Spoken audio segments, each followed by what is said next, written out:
and the golden voice of Neil Rule. Live on the Woodward Sports Network, 99.1 and 93.5 The Roar, the Woodward Sports app, and anywhere you listen to podcasts. Let's talk some sports. It's Big D Energy. Welcome, everybody, to Big D Energy here on the Woodward Sports Network. I am Jeff Iafrate, filling in for the real deal, Neil Rule, for one more day. He will be back tomorrow. And making his first appearance this week, my good friend, my mentor, and host of the Morning Woodward Show, filling in for D-Mac today, Adham Beydoun. What's up, man? What's up, guys? How you feeling today, Adam? I'm feeling great. Never better. Never better. The real deal, Neil Rule, is that what? Did he ask you to say that? No, he did not. That's what the people say. He's the real deal. Who's the people? Like his burner account on The man's Twitter? got 2 furnaces. I mean, he's the real deal. All right. So what's the furnace joke? Does that mean he's rich? Yeah. All right. That makes sense. But he really does have 2 furnaces. Does he? Yeah. Yeah, that is no lie in that statement. Why? One for backup. I don't know. Yeah, that's always good. That's always good. We got a great show planned for today, but before I get into it, we got my guy, Spencer Rackster, 50% of the Woodward Heavyweights. How's it going, Spence? It's going good. It's going good. Had a late night last night. You did. Yeah. You went to Kendrick.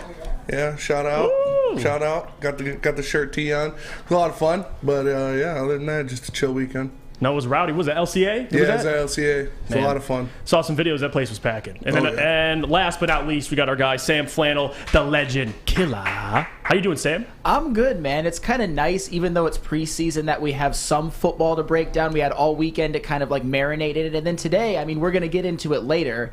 And yesterday, it was fun because I was able to, I kind of got lost in the whole like playlist making for my wedding, so I had a lot of fun yesterday, just like, you know, rocking out, getting some new songs in. That's a perfect day for me, man. Oh, always. You know what else? Quick fire question for Yeah, what's Flannel. up? Who's a better running back, Barry Sanders or Jonathan Taylor? Oh, Barry Sanders. Oh, okay. All right. you can't walk Come in on, on Bobby that. Portis or Ben Wallace, right? I mean, that's basically what we're talking about. But hey, what do I know? What do I know? Hey, actually, Sam, my good friend, we had a conversation about the Lions schedule, talking about the Bears, the NFC North. He actually disagrees with your take. You think the Bears will go winless. And a lot of people in this room don't agree. Explain your case. Why are the Bears going winless this season? I don't understand. Are they that bad? Are you guys not seeing what I'm seeing? What are you seeing? We need that vision. All right. That Well, I 2020 want you to vision. imagine, close your eyes for a Okay, little bit. all right. Everybody join with me. Close your eyes a little bit. Imagine a wide receiver running a corner post Okay. to the end zone, wide open, nobody within 15, 20 yards of him. And where does Justin Fields throw the ball? To the next practice field, 30, 40 yards over him. That's why. No, oh shit. No offensive line. All right, we'll start there. No offensive line. No defense. Roquan Smith wants a trade. That's their best player on the defense. Not only on the defense, the entire team. They have no capable wide receivers outside of Darnell Mooney. Cole Kmet is their secondary option as a tight end. David Montgomery. Nice. Behind like what it. offensive line? I like it. No defense? Oh, wait. It gets even better. A second-year quarterback going into one of the most important years for his development. Who do they hire as their head coach? A man with the last name of Eberfluss, who was a defensive coordinator, Yes. a successful one, with the Indianapolis Colts.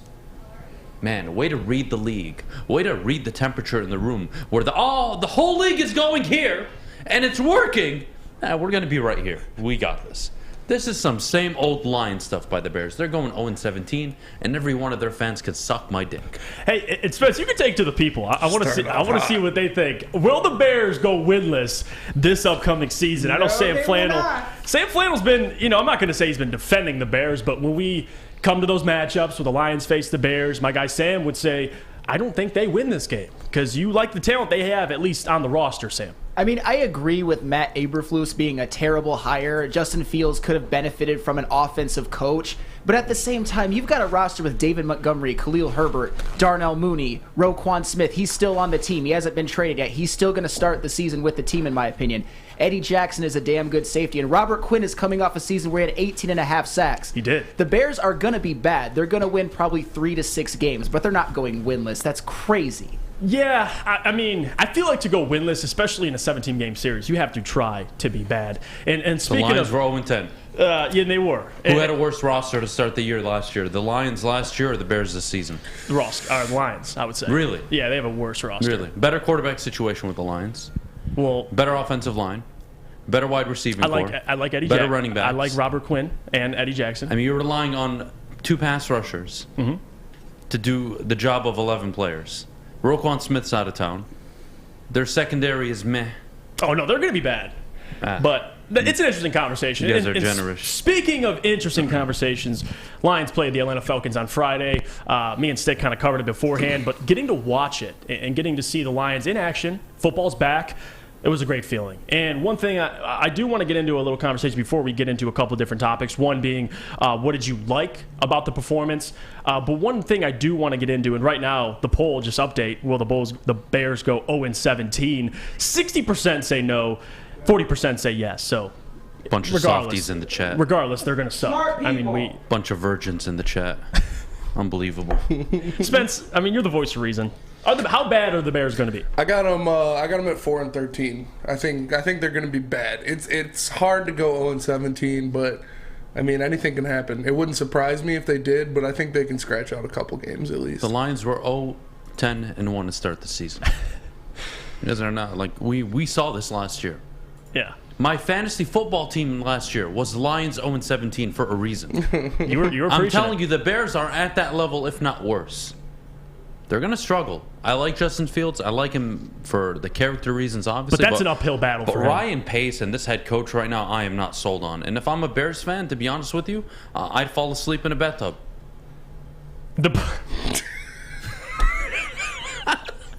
Oh my God, I'm done. The Polo says you couldn't get Eberflus without making him head coach. I like anything from the Colts tree right now. Chris Ballard is legit. Listen, I'm not sold on Eberflus as well. I need to see the Bears and what they're going to do. Space Agent Space Agent says Lions contained running QB subpar last year. We have to be better setting the edge. Good thing they aren't going against Jay Taylor this week. And that's kind of one of the things I took away as well. They struggled, obviously. The starters looked good on offense, and we're going to get into it. But defensively, I think that's still where the question lies, Adam. Watching those guys. Aiden Hutchinson looked good. Kirby Joseph looked good. Malcolm Rodriguez, the heavyweights guy, he made plays, especially on special teams. But how concerned are you about this defense? Because I remember last year we had a conversation. What's better, offense or defense? I think this year there's not really a conversation at all. Yeah, it's not even close. The offense is going to be the engine of this football team. Yeah. In the morning I told Terry this would be a team that's going to finish top 10 in terms of offensive efficiency. Last season, after the awful 0-10-1 start, we all remember it, that 6-game stretch after. Ben Johnson, Dan Campbell calling plays, working together. Mm-hmm. We saw Jared Goff go 3-1 as a starter. The Lions were 3-3 over those 6 games. Over those 6 games, Jared Goff had the 3rd highest passer rating in the NFL. And through those 6 games, the Lions had the 7th most efficient offense in the NFL. 2 of those games started by the 2 scrubs that are backing up Jared Goff. Not bad if you ask me. I'm expecting the world, actually, of this offense. A lot of people made fun of it for being one of the league's most expensive offenses. Mm-hmm. We all know that it's because of the quarterback situation, obviously, but that's irrelevant, I think, to any Lions fan that's watching the show and watching the team moving forward. The offense isn't going to be the reason you lose games anymore. Last year, I believe the number, correct me if I'm wrong, guys, it was 6 games where they held opponents to 20 or under points, or 19 and under. Yep. And had they held those had they scored more than 20 points in those games, they would have won an additional 6 games last year. That's like staggering. Now, do I expect the defense to be better? I do, but linebackers an issue, tackling's an issue. Yep. The secondary, I'm not going to say it's an issue right now. They didn't get burned too often, but geez, you talk about having Jalen Hurts week 1. Marcus Mariota ate you up. Desmond Ridder ate you up as a rookie. That's a problem. Yeah, no, and you mentioned Jalen Hurts. That's a great example because we went through the schedule. Lions fans feel like they're going to win that game. I'm a little hesitant. I understand it's week 1, so everything's kind of on the table. It's not like the Eagles have this. They're heating up throughout the season. It's week 1. It's hard to call, but for me, they're going to have their hands full. But I want to ask you, Sam. That's your guy, Aiden Hutchinson. What'd you see out of him? What'd you like, and what didn't you like? If anything at all. So far, there's nothing that I didn't like because he had a good game. He had a good series. He was the PFF #1 rated rookie defensive player. And in that one play, I understand that it's just one play, but it's on the first series. The swim move on Jake Matthews, who's a very good offensive lineman. Pro Bowl tackle. Yes, and just stuffs the Atlanta Falcons running back. And it was beautiful. And honestly, as a defensive end, you're only going to need to make a few plays like that a game along with providing consistent pressure. So I am ecstatic from what Aiden Hutchinson is the least of my worries right now. What about you, Spence, watching Aiden Hutchinson last night, and Malcolm Rodriguez? No, I liked what I saw out of Hutch. It was, obviously he had the big play. They were moving him around a lot. He played 3 different positions in 3 consecutive snaps on that defensive line, so that's impressive when you have that kind of versatility out of your number 2 pick. It's very, very good thing to have, especially for a very, innovative and exciting defensive play caller in Aaron Glenn. I think he's going to get the most out of Aiden Hutchinson. Malcolm Rodriguez, he looked good when he was in there. There was a couple missed assignments.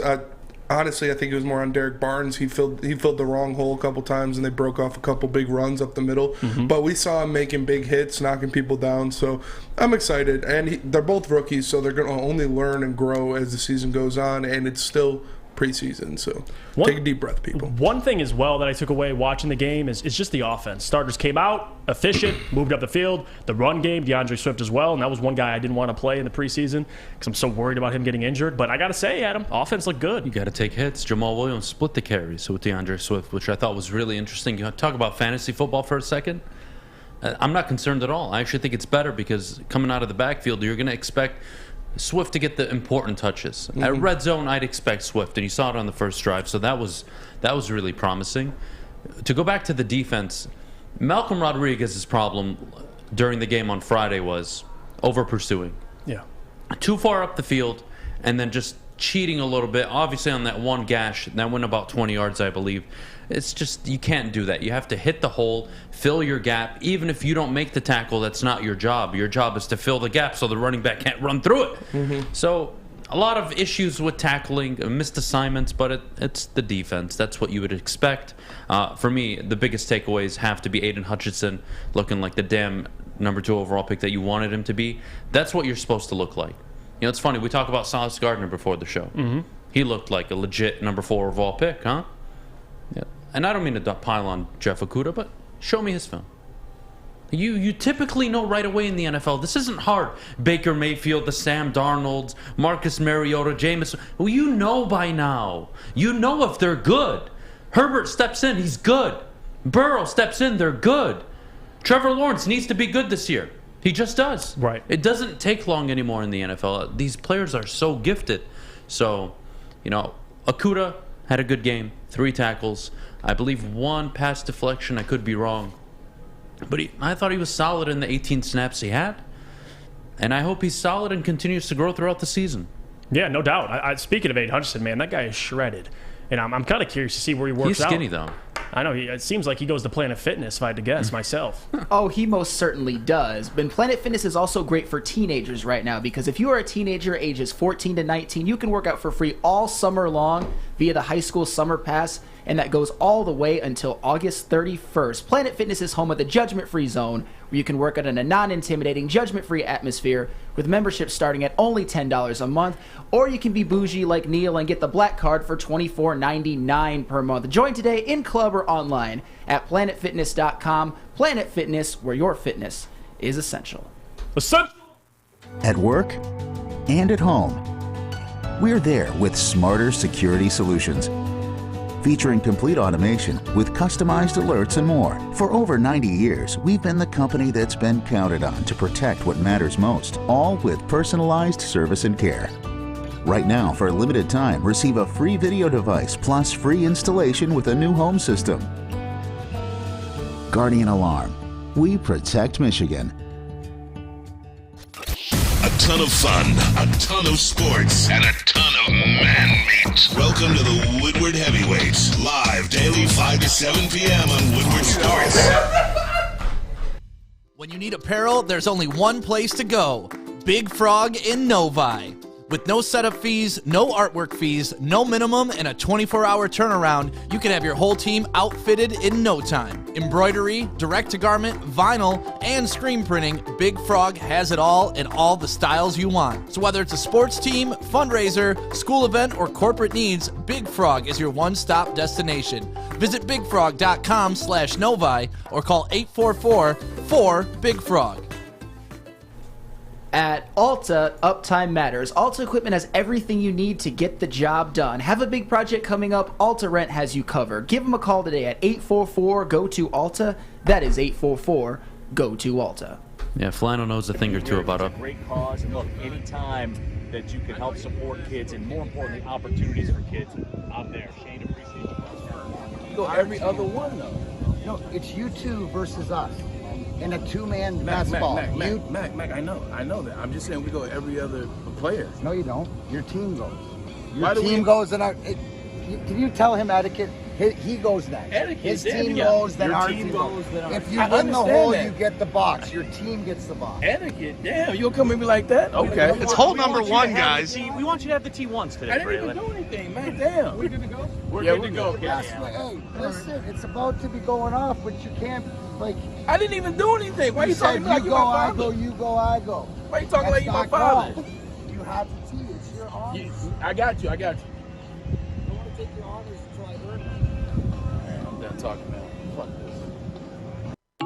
And there you have it. Big D Energy here on the Woodward Sports Network. Jeff Iafrate, Adham, Beydoun, and what you just saw was a check-in with Neil Rule, Darren McCarty, our guy Braylon Edwards, and Stick recording I love at this, the Jeff. Cherry Creek Golf Course. I want more of this. Jeff's been killing it, man. You're fucking right I'm now. on- Sorry, Flannel, but you're crushing. I'm I like- love this. It's like NBA Jam. I'm I can heating get up. I can get used to this. You like it? I The appreciate deep that. voice. I'm having fun. Like Jeff just walks up to a girl at a bar. Hey, my name's Jeff. Look at my hair. Boom, panties on the floor right away. Hey, how do you think I got a girlfriend? You know, it's the voice. It's all the voice. But as you can see, D-Mac and Braylon getting a little bickering and arguing about courtesy, common etiquette on the golf course. It's always funny to see those guys bickering, especially Braylon and D-Mac. But yeah, that is the check-in. They are there right now at Cherry Creek Golf Course in my area code, the Is that where you 586, live? the Shelby Township. I'm around that area, so in my hood, as you would say. We're going to get into some We're Lions white. We topics, can't though, say that. before... Tried sneaking it in there. We're going to get into some Lions topics. We kind of covered it last segment, but things we liked, things that stood out to us watching the Detroit Lions. And I guess I'll just start. It's really, the obvious one is that offensive line. I mean, when those guys were in the game, they were dominant as advertised. I was happy with Jared Goff. I think he looked much more comfortable. And one thing I got to say about Jared Goff, which we will get into, respect. Like, he talked about being a leader in the offseason and now stepping up when he didn't have to play. But that's one guy that stood out to me. Tim Boyle, David Blau didn't stink as bad as we initially thought they would.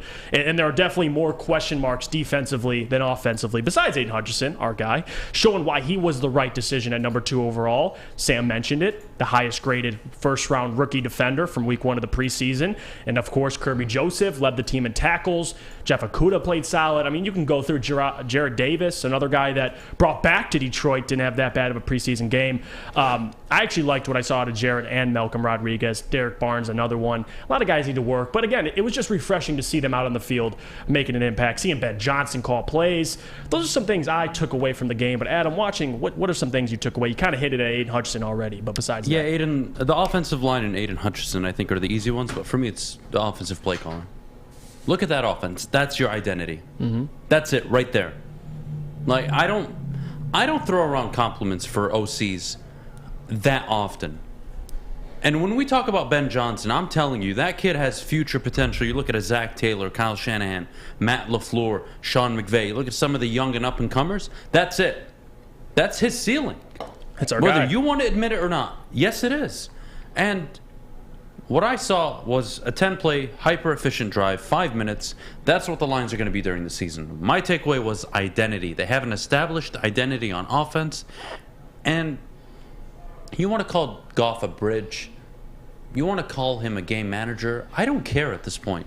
Is he Patrick Mahomes, Justin Herbert, Joe Burrow? No, he's not. We know that. Is he Stafford? No, he's not. Rodgers? No.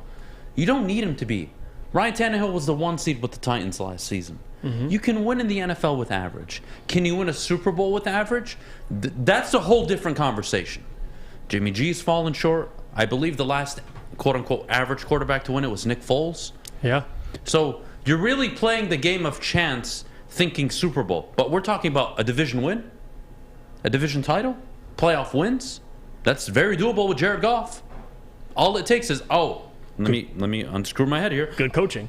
Competent coaching, competent GM. Yep. What do you know? And that's what I believe 100% in the GM. The coach is winning me over.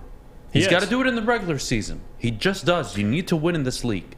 But The leadership move midseason, well, not midseason, I would say a little more than halfway into the year. Removing Anthony Lynn, keeping that under wraps, right? No disruptions, no locker room chatter, no leaks, nothing. Put him on the sideline. Ben Johnson, Dan Campbell take over. He accepts play calling, struggles the first 2 weeks, and then they really just start kicking off after that. I'm sorry, I see a leader. Is he a great head coach? I hope so. I don't know. I really don't. But I know he's got the leadership qualities, and with that type of OC, yeah, the sky's the limit. And you notice how Dan, I mean, he basically said, I'm letting Ben Johnson off the leash. He's calling plays. I'm not getting involved. He said, I wouldn't have cared if Ben Johnson called 10 straight pass plays. He's like, I just let Ben do Ben. And that's the one thing we talked about is like, is Dan still going to have a say in the play calling? You got your answer. He trusts Ben Johnson, and rightfully so. I do want to get to you, Spence. What are some things you liked from the preseason game, the first preseason game? The things that I liked was one of my big takeaways was the offensive line was as advertised. That first offensive line, they were moving people around. They were getting pushed off the ball. You saw it with a couple big runs. Jamal had a big run. DeAndre had a big run, eventually leading to his touchdown that we saw where he took it off the left edge. But even in the pass game, Goff was back there all day. He had 5-6 seconds to sit back there, make his reads, and deliver some balls. So it was very impressive. That offensive line went out there, and they dominated as they should, as we thought they would, and we saw that out of them. So I like that a lot. Obviously, they're still going to need some little work to get that cohesion as a unit because that's the first game they've all played together healthy. So I expect that to take a little bit longer, but they look great. Spencer, I agree 100% about the offensive line. They looked phenomenal. And Adham, the Ben Johnson factor is going to be huge. I think he's the coordinator that can unlock this offense and make it very, very good. But to me also, the two guys that I want to break out, that I expect to break out, DeAndre Swift and Aidan Hutchinson, they did nothing to disappoint. On the one drive, DeAndre Swift was in 4 carries for 20 yards and a touchdown. Ran with a purpose behind that offensive line that was, getting a good push. And Aidan Hutchinson, like I already mentioned, that phenomenal swim move made Jake Matthews, a Pro Bowl offensive lineman, look silly tackle for loss. He was solid. He was the highest graded first-round rookie in the first week of the preseason. Those are the positives. Those are the people that I expect to step up and break out, and they did nothing to disappoint. Absolutely nothing. Another thing, too, and Joey 2 times said it in the chat, Amon-Ra St. Brown getting open with ease is a great sign. He picked up where he left off last season. He did. 2 catches, 28 yards, and it was easy. It was easy. Again, Spencer mentioned it, 5-6 seconds to drop back in the pocket. Any quarterback would look good. And that really isn't to diminish Jared Goff. I think Jared Goff is going to be excellent this season. Now, that definition of excellent, I think he'll have about 4,100 yards, 25 to 27 touchdowns, 9 to 11 interceptions. That's what I'm giving him from a range standpoint. That's what I think he does this year. And I think that's excellent for this Detroit Lions team, especially because their identity is going to be run first. So Jared Goff, look, he's going to win a lot of heads and a lot of people, too, over the season. He's going to be a lot better than he was last year. I think last season down the stretch, that was more Jared Goff in that 4-game window. That was more of Goff than what you saw in the first 8-9 games. In my opinion. I think that was more real. Now, is he a quarterback over a 17-game window that's going to be top 3 in passer rating? Probably not. Probably not. But I think 97, 98, and 99 passer rating and that offense with that run game and that O-line, I think it's very doable. Another thing you got to see, too, David Blau, Tim Boyle. Listen, this is and this is a conversation that we don't want to have, by the way. Backup quarterback. I know there's still plenty of more games in the preseason, but out of the first game, what'd you take away? Who's QB2? I think it's Tim Boyle. I'm sorry. I saw a guy that was more aggressive in throwing the football. 18 of 28 for Blau, 5 yards a throw. Get the hell out of here. That's Cade McNamara stuff. I'm not interested. The one thing Blau did, though, his ability to get out of the pocket, that for me was the scrambling. The light bulb turned on. I said, oh, that's a little different, though. So you got to pick your poison here. Boyle seems more polished. His problem is he's a turnover waiting to happen. Yeah. And when I think of the Lions without Jared Goff, turnovers will be your absolute downfall. So I think it's closer now than it was going into the game because a lot of what was coming out of camp was Boyle is head and shoulders above Blau. We go into the game, Blau wasn't overly impressive. He was just average. But that average stood out because Boyle threw an interception. That's the reality. Yeah, that's the difference. And I want to go to the people as well. Spence, you can put a poll up because we'll get into it our next segment as well. Who's QB2, Boyle or David Blau? And I see some people coming in already. Boyle was a Boyle. That is one of the comments. And listen, I don't really have much. It's like when reports are coming out before the season of who looks better in training camp. I mean, they're both not guys you want as backup quarterbacks. Let's get that straight. But between the two, Sam, you got to see them both. Who's your favorite to be backing up Jared Goff? I would probably say Tim Boyle. I don't think there's a good option, by the way, for the record, but I like the way, like Adam said, he actually pushed the ball down the field. I understand that David Blau, he's more mobile. He can get out of the pocket, but he showed that he can be a turnover prone as well. He dropped that snap, cost them the game. I know it's preseason, but still, that's not very encouraging to me. I would probably pick Tim Boyle, although it's like a no good option whatsoever. I'm trying to think of what it's like, but just Tim Boyle by a smidge. Don't like either option. Yeah. And real quick, Just Saying 12 said, can we not worry about the backup spot? If Goff goes down, I want L's. Yeah, that's how I feel. That's fair. If Goff goes down, we're going to be bad either way, so it's not that imperative. But I'm going to go Blau just because I think, like Adam said, he brought a little different dimension with his legs, with his ability to move in and out of the pocket, his scrambling ability. Boyle has the bigger arm, definitely. We saw that deep ball he threw to, I think it was Khalif Raymond down the sideline. Beautifully placed ball, beautiful ball in the air. But me and Easy were talking, we did our watch party, and we were watching it, and we were talking about how, like, Boyle has too much arm for his own good. He doesn't know how to control it. I don't know how to. He's inconsistent with it. Yeah, and sometimes he just chucks it. He shouldn't have to do that. I think Blau makes better decisions. And yeah, the fumble was bad, but he's our third string quarterback, so you can't expect much. Hey, listen, no matter who's playing backup quarterback for the Detroit Lions, I know what I'm doing. I'm drinking Mulligan. I'm getting into it. The official drink of the summer is here. The Mulligan made with Gypsy vodka. When you're out on the golf course, hanging in the backyard, the Mulligan is calling your name. Ask for the Mulligan at your local golf course or at a Total Wine near you. Life is full of hard choices. We're here to make one of life's biggest decisions as simple as possible. My name is Christina Gennari, and for over 20 years, I've helped hundreds of families buy and sell homes. We cover all of Metro Detroit and more, from large luxury homes to starter homes. We will work hard to make sure that you get the home of your dreams. So if you're in the market today or even thinking about buying or selling in the future, make the obvious choice. Christina Gennari, the obvious choice in real estate. Visit us at soldchristina.com today. We aren't quite sure if they consume more beer or sports. Either way, the heavyweights are here. Live on Woodward Sports, daily 5 to 7 p.m. Ciabattas, summer salads, and dip shakes. All at Big Boy. Try a chicken club, chicken cordon bleu, or sunrise ham and cheddar. All on our grilled ciabatta bread. Or keep it light with our Michigan apple, chicken Caesar, or Greek salad. And don't forget to cool off with a frosty hand-dipped cookies and cream or strawberry shake. You heard it here first. Summer just got better. Hi, let me tell you about our friends from Chili Peppers Tanning. And for me, I'm Italian, so I don't necessarily need to tan. But for the people that need to, Chili Peppers can hook you up. You join the Pepper Club at Chili Peppers Tanning. You'll get all the best deals. Plus, they will be all competitors by $5. Chili Peppers has the hottest bulbs, the hottest deals, and the darkest tans. 26 locations and more on the way. And we're back like we never left. Big D Energy here on the Woodward Sports Network. Jeff Iafrate, Adham, Beydoun, Sam Flannel, and Spencer Rackster. We're here on a Monday, almost a Monday afternoon, and we got some more Lions to talk about.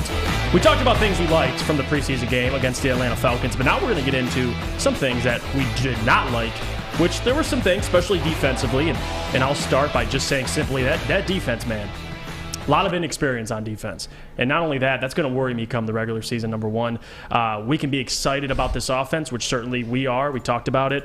But this defense is going to determine how many games they win this year. It really is. The defense is going to be a problem if they can't tackle, and more importantly, if they can't stop the run. They were one of the worst run defenses last year in the NFL. And if you want to take preseason as the Holy Bible, that first game really didn't do you much. It really didn't. Doesn't give you much confidence with the team. It really doesn't. Their run defense is a problem. I thought the corners did fine. I thought Okudah had a good game, actually.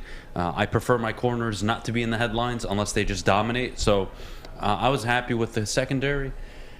The linebacking core is an issue. Yeah. And if you're relying on Aiden Hutchinson to be your best run stopper, it's not going to be a good year. It just isn't. The same with if you're concerned about who your backup is, it's not going to be a good year. Because if Goff goes down, I don't care which one of them is starting, you're not going to win many games. Same with the defense. Yep. How are you going to release Aiden Hutchinson, Charles Harris? How are you going to release this team? If you're in third and short situations, second and short situations, you can't. You just can't. You got to stop the run. You put any opposing offense in 3rd and 8, 3rd and long, you put them in those situations where you know they have to throw the football, we're going to see a much better defense this year, but they got to stop the run. Yeah, can't give up 5, 6, 7 yards a carry. No, you're absolutely right. And that's why to me it's up to the defensive line. Disrupting plays, getting after the quarterback, pressuring the quarterback, simply doing that. Because if you can't pressure the quarterback in this league, this secondary and linebacking core are going to struggle in coverage for the most part. I mean, you're really only sold on Imani, Tracy Walker. That's it. And from the secondary. Linebacking core, a lot of guys you like, a lot of unproven guys, though, as well. So I do want to start with you, Spence. You watched the game. What are some things that kind of concerned you a little bit? Yeah, I mean, obviously the biggest concern was the linebacking core. Is guys that were missing reads. They're filling the wrong hole. I saw a couple of those big runs right off of the back of Derek Barnes where they just cut to the outside of him and gashed him right up the middle. So it is tough. I still think, those guys, they're learning still. Derek Barnes, second-year guy. Malcolm Rodriguez, obviously a rookie. Anzalone didn't play. So we'll see an improvement, but that is the biggest concern is stopping the run, especially with Levi out. Levi's still dealing with back injury. Pascal has the sports hernia. Hopefully he'll be back sooner than later. But, yeah, we need that push up the middle, that push up front for guys to stop the run, and then the linebackers to fill the correct holes. I'm going to make it unanimous. It's the defense and the running game that's a concern for me. And honestly, watching the Atlanta Falcons just run the ball down the starters' throats on that first drive, that was concerning. Watching Marcus Mariota scramble around and make some very big plays, that's very concerning. And I don't usually take a whole lot from preseason games, but one of my worst fears came true, that the linebacking core would look terrible. And it did, that they wouldn't be able to stop the run, and they didn't. In this game, this makes me feel even less confident that they will beat the Eagles. It looks like the Eagles might rush for 250 against them with Jalen Hurts and Miles Sanders in that offensive line. Yeah, no, another person you mentioned, Josh Pascal, a guy that, this is the conversation I hate having, is when people want to say, we could have had Malik Willis, but we took Josh Pascal. Well, when Josh Pascal actually gets on the field for you, you'll see the impact, because you saw it in the first game of the preseason. They need guys in the middle, at least stopping the run. Yeah, give me their usernames. I'd love to know. I'll find out where they live. I'd rather take it in the ass than have Malik Willis over Josh Pascal. Bottom line. Sorry. I don't get this Malik Willis infatuation. You can like him, but the conversation was you wanted him at number 2. If it ever came out of your mouth that you wanted this player, Malik Willis, at number 2 overall, you're not allowed to talk into a microphone. You're not allowed to comment in the chat. You can shut the hell up. I don't want to hear it. I'm sorry. Now, as a 3rd-round pick, are you excited for him? You hope he does well? Great. I'll freaking clap like a seal for you. But I don't want to hear it. I just don't. Josh Pascal is hurt. He was a 2nd-round pick. He was one of the leading, actually he was the leading pass rusher in terms of pressures in the SEC during his time at Kentucky. I don't want to hear it. The guy he's got potential. Yes, he's injured right now. But what was your fundamental problem last season? I'll wait. Getting to the quarterback. Yeah. Stopping the run. And how do you do that? I don't know. Let me revert back in time with Brad Holmes. Let's see his first draft. He addressed the O-line with Penei Sewell, generational type player. Oh, wait. Then he went back-to-back defensive interior lineman. Stole a kid in the 4th round in Amon-Ra St. Brown. Fast forward to this draft. What does he do? Like he doubled down last year. He goes defensive end, wide receiver, and what do you know? Defensive end in the first 2 rounds. Uh-oh. Maybe my brain is clicking at the moment, but I see a pattern that says, hey, we need to get better in the trenches. We have to get to the quarterback. We have to stop the run. And nowhere did we talk about, man, we're a Malik Willis away from being a Super Bowl team. Let me tell you, boys. If the league thought this guy was it, and look, by the way, he had a very good first game. I thought he made a lot of plays where you just can't coach it. Yeah. You can't coach rolling out to the pocket, script. making a player miss and throwing a sidearm. You can't teach 60 yards down the field on a dime. You can't teach that elusiveness, that speed. Mm-hmm. And he's coachable. He wants to be coached. I love that. Good for him. You're just not the second overall pick in the draft, buddy, so suck my nuts. Sorry, Maz, I love you, buddy, but you got to take that one in the ass. And wow. Well, Maz, you hear that.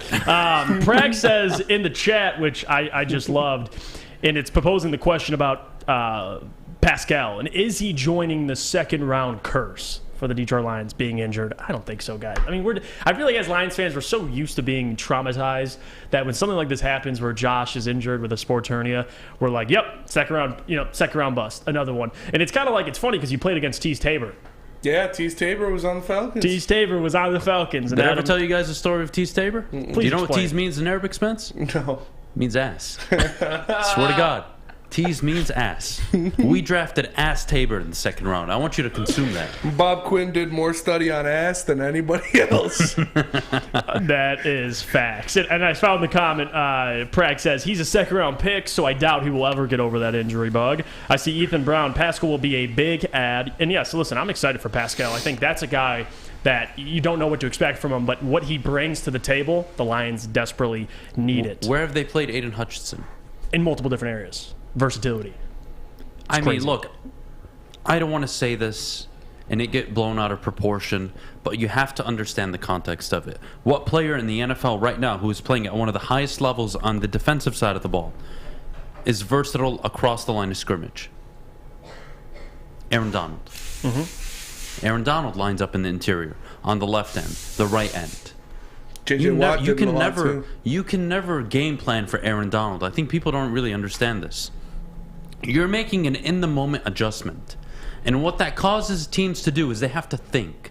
And when you have to think under pressure, after breaking the huddle, you have to make your offensive line adjustment.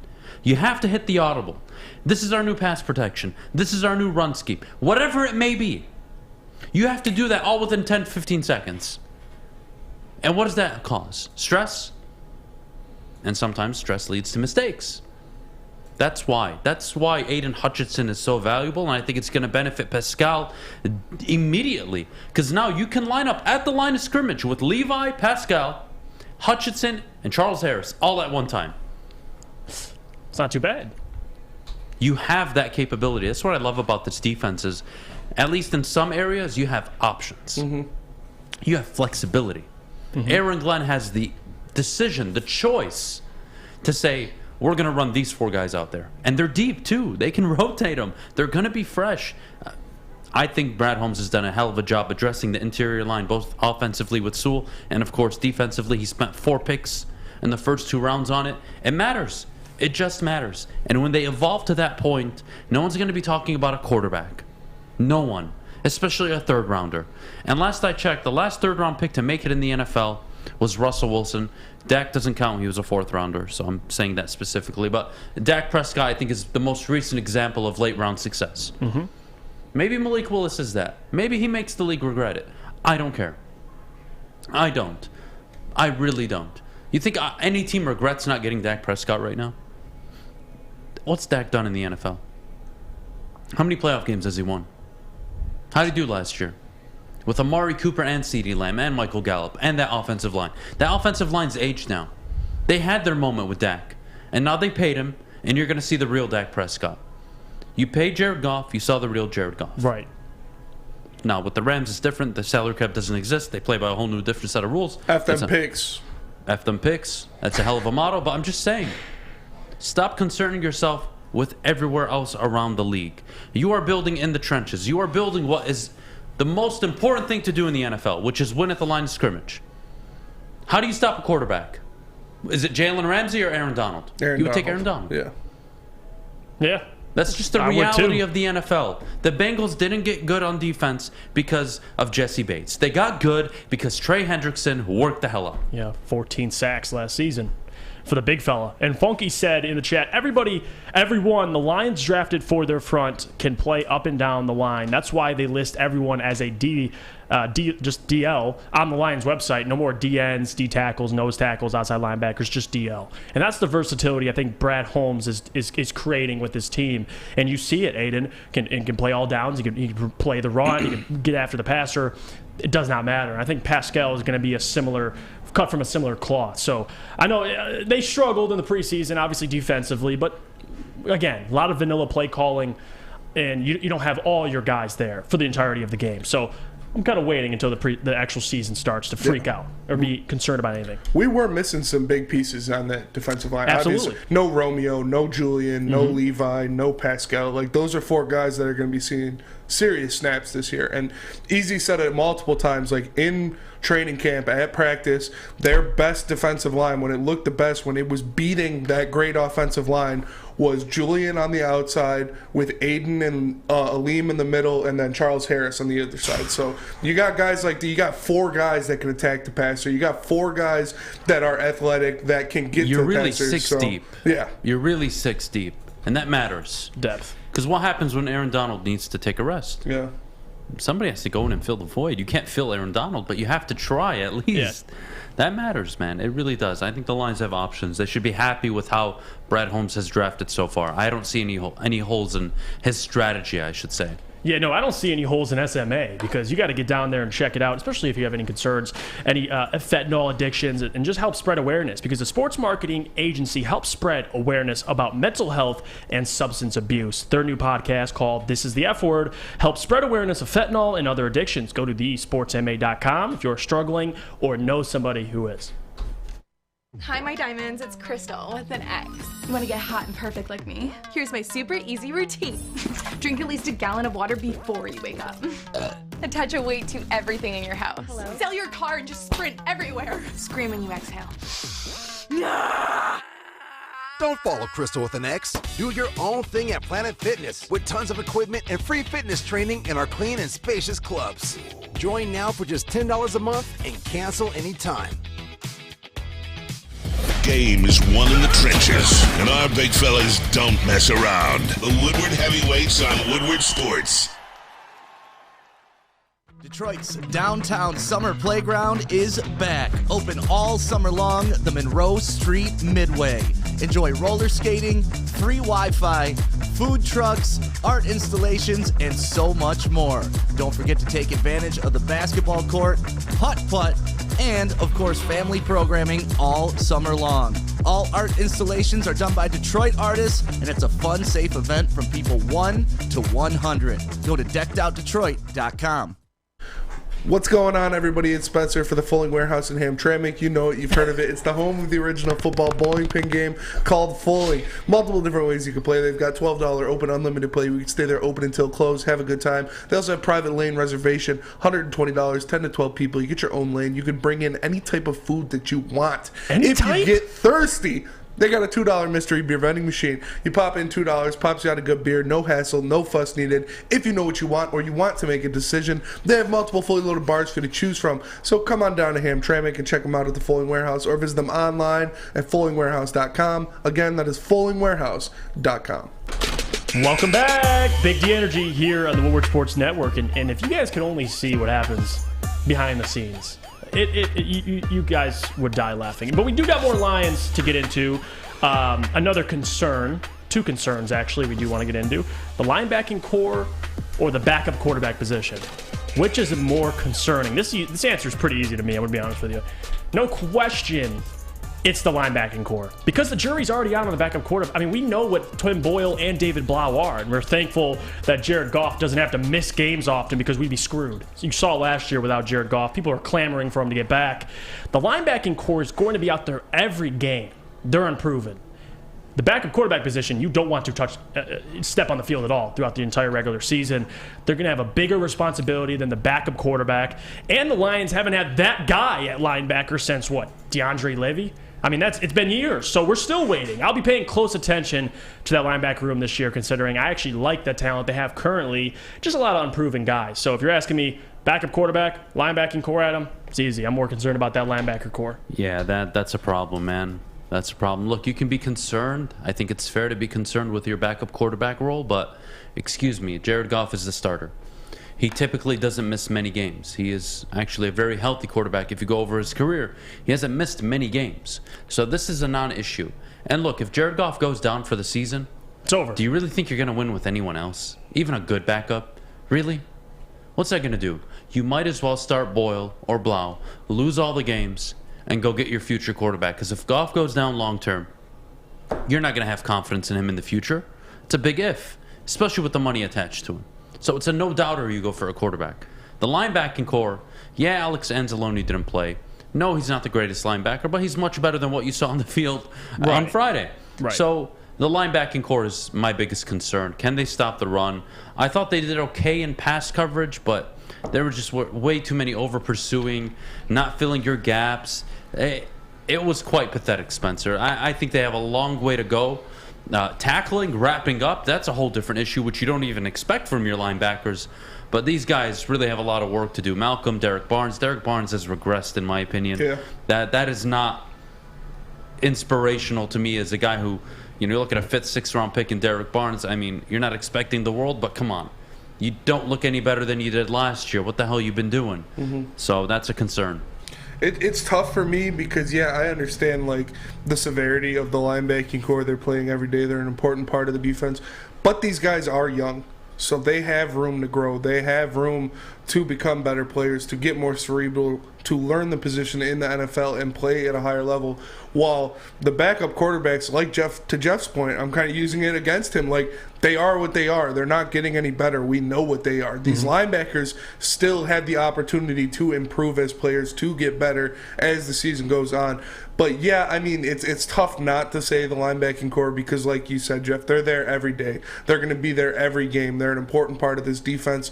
And if you can't stop the run, back to Adam's point he made earlier, you're not going to be able to get the best out of Aiden Hutchinson, the best out of Charles Harris if you're on 3rd and 2 instead of 3rd and 7. Right. So it's a toss-up, honestly, because I do think this linebacking core will get better as the season goes on, but the backups are who they are.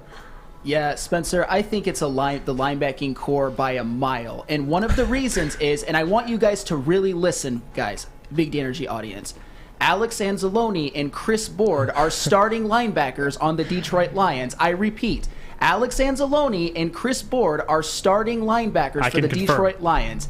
It is honestly, that makes me depressed. I look at that and I'm like, that might be the worst linebacking core in all of the league. And I think the only way that this linebacking core improves and becomes good is if a guy like Derek Barnes hits, and like Adam said, did he look very good in that preseason game? No, he did not. He did have that big tackle for loss, which was nice, but he looked out of position a lot in that game.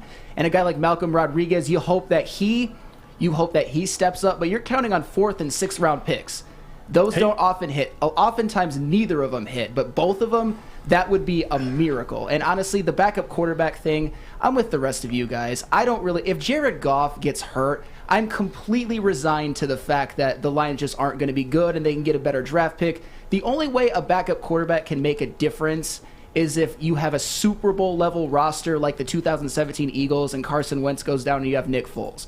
Other than that, if you lose your starting quarterback, you're screwed. So it's by far the linebacking core. Hey, like Neil says, you got to hit a linebacker parlay for this team to get to ultimately where we think they'll go. And Tony D said in the chat, Jeff, let's not forget that when we switched to a 4-3 this year, they're still getting a feel for the lanes and holes to be plugged. Yeah, and a lot of them are just inexperienced. I mean, Derek Barnes has 1 year, barely played a little bit last year, and now you have Malcolm Rodriguez. Alex Anzalone is really the only one with veteran experience. Even Chris Board, to your point, former special teams guy. So a lot of unproven talent, but certainly something to be looked forward to. And I see the comments coming in the YouTube chat thread.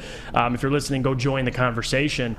Robert G said next draft should be focused on a quarterback and speedy linebackers that can read offenses. And really, that's why it's a great question, because that's the two concerns for this team for the future is the quarterback position and the linebacker position. And I see the votes coming in now. We have 107 total votes on the poll.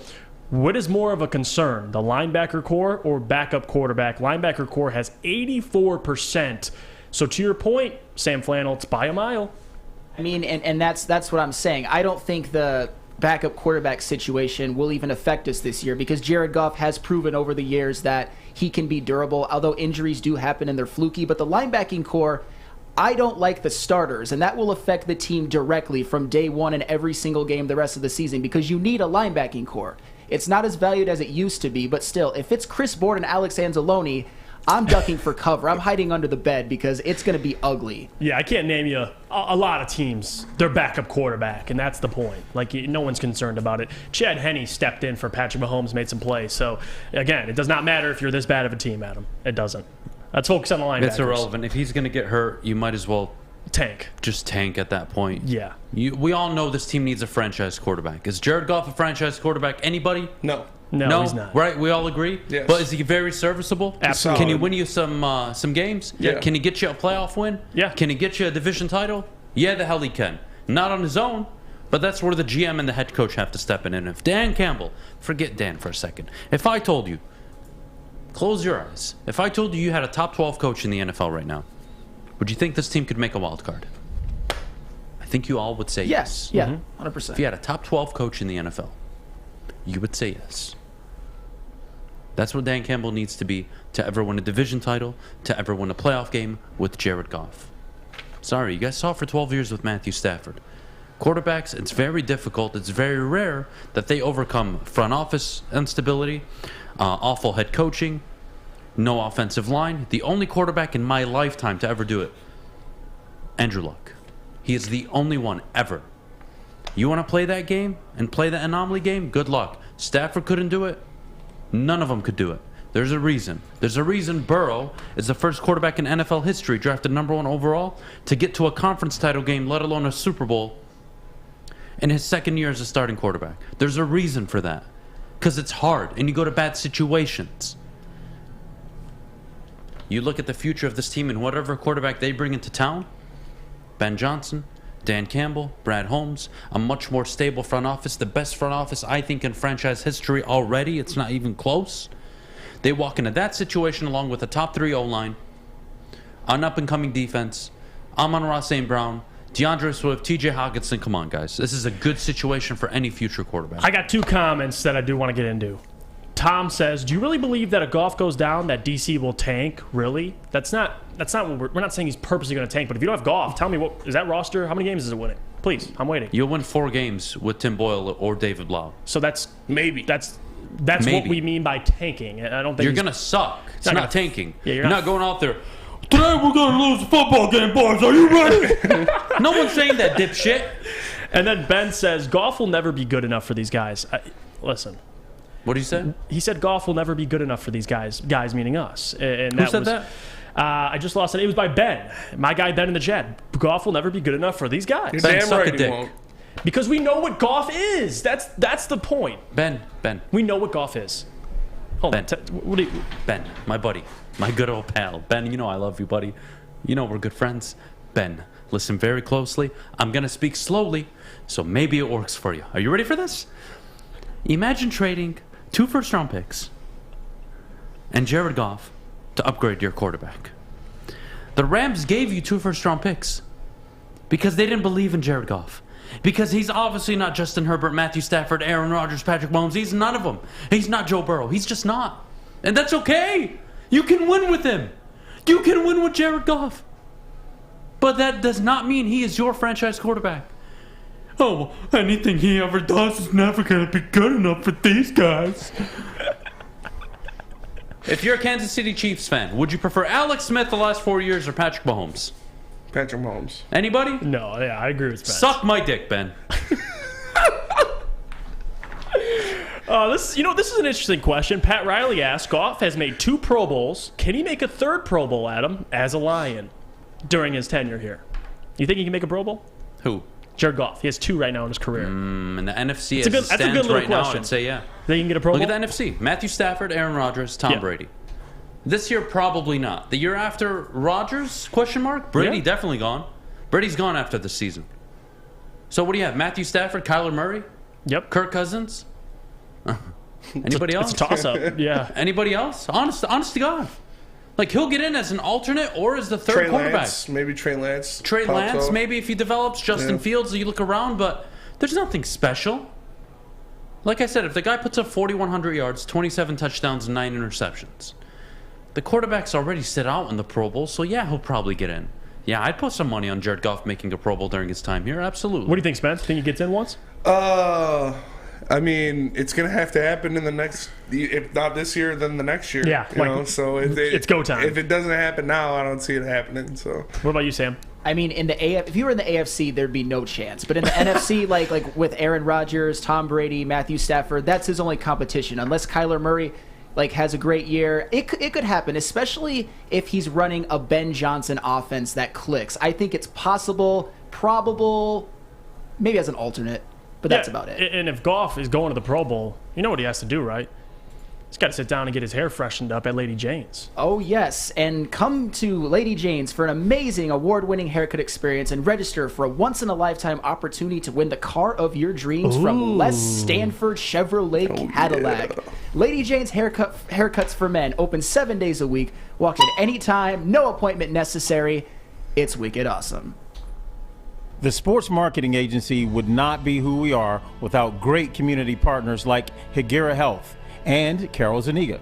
It's an awesome opportunity to partner with your organization. Higuera Health is a comprehensive behavioral health organization. We serve children through older adults with mental health, substance use, and developmental disabilities across Western Wayne counties, and really excited to now be in downriver communities as well. Give us a call at 734-458-4601. A ton of fun, a ton of sports, and a ton of man meat. Welcome to the Woodward Heavyweights, live daily 5 to 7 p.m. on Woodward Sports. You don't have to go to the beach, man. You don't have to get your butt crack full of sand. You just need a little chili peppers, man, to get that glowing beach chili peppers tan. Woo! With 26 locations in the Metro Detroit area and more coming, Chili Peppers Tanning is where you'll find the cleanest salons in the D. Join the Pepper Club for the best deals on unlimited tanning. Head to chilipepperstanning.com. You just need a little chili peppers, man. Let me tell you about our friends from oddstrader.com, because it's the #1 site for all your game day bets, play-by-play updates, live scores, and the best price on every game from multiple sports books. Do me a favor. Go to oddstrader.com right now for your best bet. I'll say this about Goff, man. I was proud of him. You know, we really didn't intend on playing him. And, I mean, he was the one he came to my office and said, I want to play. And I said, well, you're not playing. And he said, well, if they're playing, I'm playing. And I said, okay, you're playing. So I appreciate that about him, though. And, man, he went out there and ran that offense. And that's really what you're looking for out of your ones. You want to see them play fast, efficient, move it down the field, and score touchdowns, certainly, to finish out the drive. So I was pleased with them. We're back, Big D Energy, and you heard it from Dan Campbell. Said, I love it. I love that Jared Goff wanted to play. Initially, Dan Campbell, they didn't want Jared Goff out there. Jared Goff saw the offensive line playing. He saw the entire offense playing the ones, and he said, you know what? I'm getting in there. And to quote Jared, he said, I didn't want those guys out there without me. Jared Goff on the offensive line. And I think that says a lot about his character. #1, he wanted to step up this year as a leader, and he's doing that by demanding to get reps with his teammates and go to war with his guys. So anytime a quarterback's doing that, I love it. And another thing is, I think he's self-aware on how big of a year it is for the Lions, #1, in terms of taking the next step. And the more game reps he gets with this offense, they added some receivers, it's better. It's completely better, especially with Ben Johnson now being the OC, calling plays. It's just better to establish that camaraderie early in the preseason. But Adham, seeing that presser from Jared Goff talking about, listen, I had to be out there for my guys, what'd you take away from it? He's more confident, right? He came here, and I would compare him to somebody that just got dumped by a 10 out of 10 girlfriend, right? You were a 5, you were dating a 10, you were out of your league. Out kicking your coverage. She dumped you. She dumped you, you showed up, and you were dating another 5. And then, you and your significant other, who is now a 5 just like you looked yourselves in the mirror. You had a rough first year together. And then in the off season, you and that 5 decided to hit the gym and take your health seriously. You got in shape, started to feel better. So now instead of looking like a 5, well, you're starting to look like a 7, 7.5, maybe even an 8. And you're starting to feel better about each other. You're starting to love each other a little more. You're just starting to give a little more than usual. That's what I see with Jared Goff. I see a guy that is happier than ever since being traded to Detroit, more confident in his teammates, more confident in the coaching staff, more confident in his own abilities, and a guy that is going to sit there and say, you know what, damn it, no, it's my team now. I'm the quarterback, my team.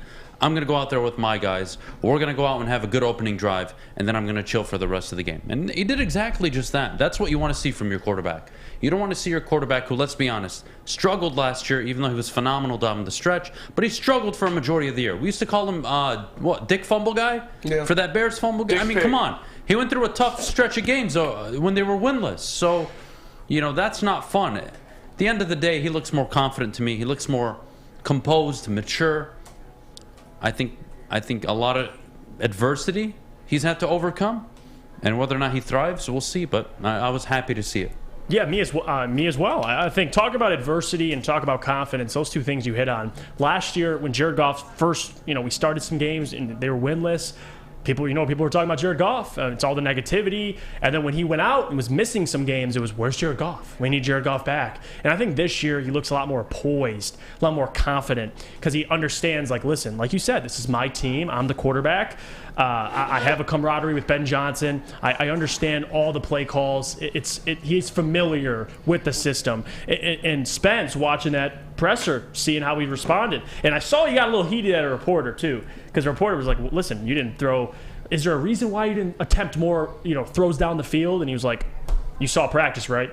I was slinging that thing in practice, just didn't get to it at the game. What did you think of his press conference? Yeah, I mean, it's what Adham says. You can see the guy, he's more confident. He's happier to be there. He feels more comfortable in the system. Finally got, a whole preseason, a whole training camp of Ben Johnson's system.